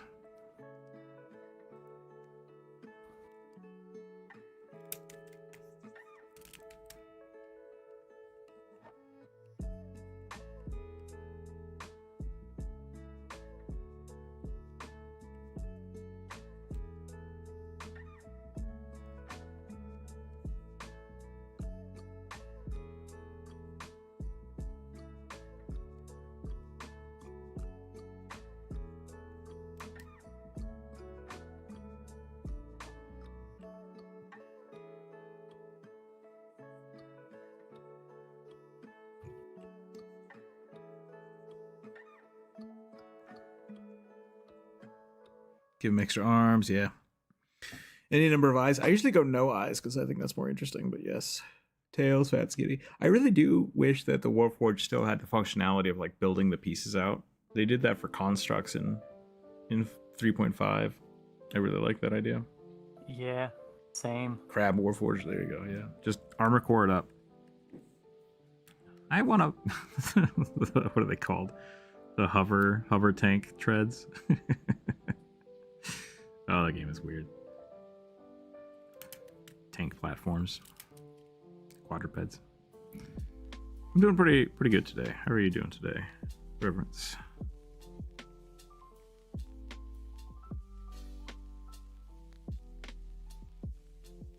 supposed to have. You know, if you want to build a abnormal Warforged, a non-humanoid Warforged, you can still go back and look at the rules. Oh yeah. Yep. Pathfinder's got a really robust rule set for how to build them. I assume 3.5 does as well. It's based off of the 3.5 system. Yeah. Yeah. So I will say Warforged were meant to just be human robots. Yeah. I don't think they had the construct functionality. They were supposed to be a specific race. Yeah. Like they weren't meant to be built the way that the constructs are, but I think you might as well. Same. I've let enough people play constructs, just straight up constructs, that it effectively works the same. The Warforged is just like a base model for it.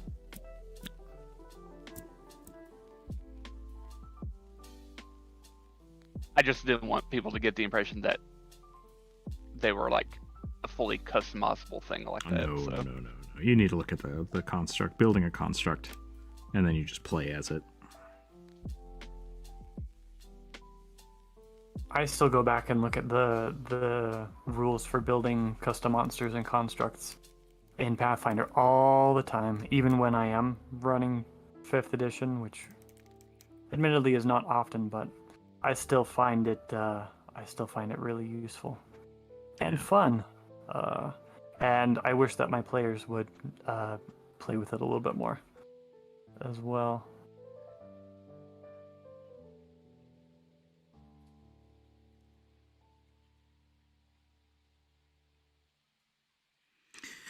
As long as you don't change their game mechanics other than size, you can do anything. Yeah. There's not a lot. There's honestly not a lot there. I prefer the like healing with ending and repair versus positive energy. That's an interesting. To me, it's an interesting way to look at the game, because then you have to basically. You have no access to higher level healing spells, but you can infinitely heal yourself. Like, it's really easy to just quickly repair yourself on the fly. Yeah, but it does take time. But it's right? it takes time and it's limited. So, because there's really only like 2 or 3 spells that even would affect it. But low level, it's super stupid powerful, because all of a sudden it's just like, oh, I just cast mending on myself infinitely until I'm repaired. It's like, great. Do that. You have 20 minutes, go for it. Like, fresh cut grass and control rules of Warforged may be modifying by Sam and Matt, but built on the Warforged template. Yeah, I think they had a specific thing they did for it, which is great. Definitely worth a look at, though. I'm really glad that Critical Role is like building their own shit, because it's a really good example to people of how you don't have to be 100% beholden to published content. Homebrewing is good.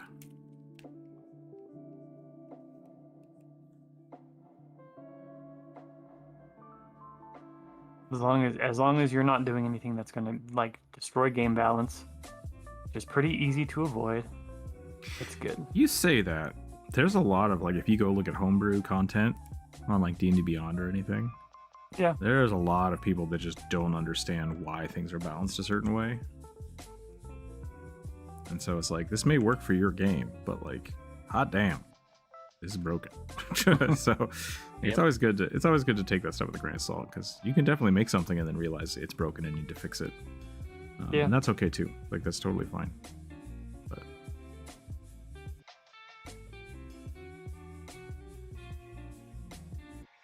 okay, I think I'm about done here. Okay. I don't know what else to do here besides just way more detail. So pretty good. It's 2:30. It's a good place to call it. We'll probably take a quick lunch break and then come back, and I might hang out in the chat, just doodle for a little while. Try to see if I can get the next video thing figured out, because I want to start getting videos out quicker.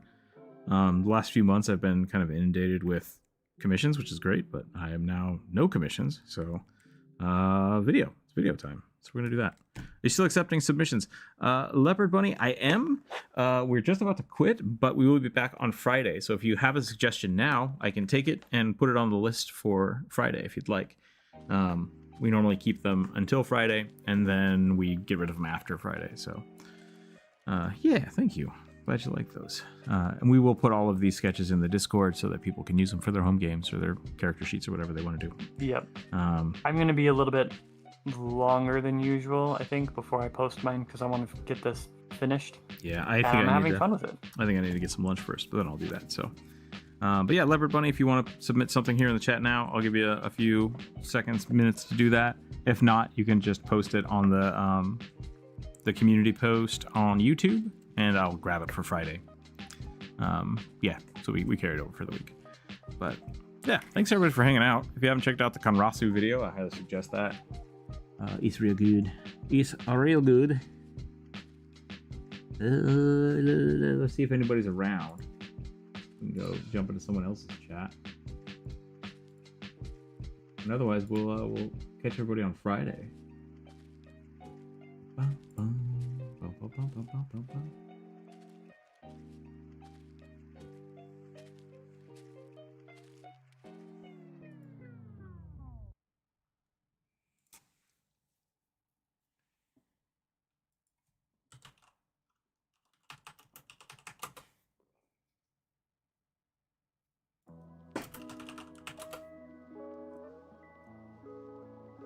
What is happening? Hold on a second here. I'd like to see your concept art for an orc Gravathurge mage. That would be cool. I've drawn a lot of orcs here, but I haven't drawn too many orcs for commissions. It's like, I think maybe done like one or two. I struggle with the tusks, so I'm gonna have to get better at that. Yeah, same. I also struggle with the tusks. Alright, I'm not seeing anybody around on stream, so I'll probably just call it there for today. Thanks again. Stay happy, stay healthy, keep your dice on the table. Oh, I got you, Leopard Bunny. I got your Red Panda Scion. Nice. I'll put that on the list, and hopefully we'll get that drawn on Friday. So we'll be back on Friday, everybody. Go check out the video. Go post something on your favorite video, or I don't know, in the Discord. Just hang out, have fun. Stay happy, stay healthy, keep your dice on the table. Catch everybody later. Bye, everyone. Bye.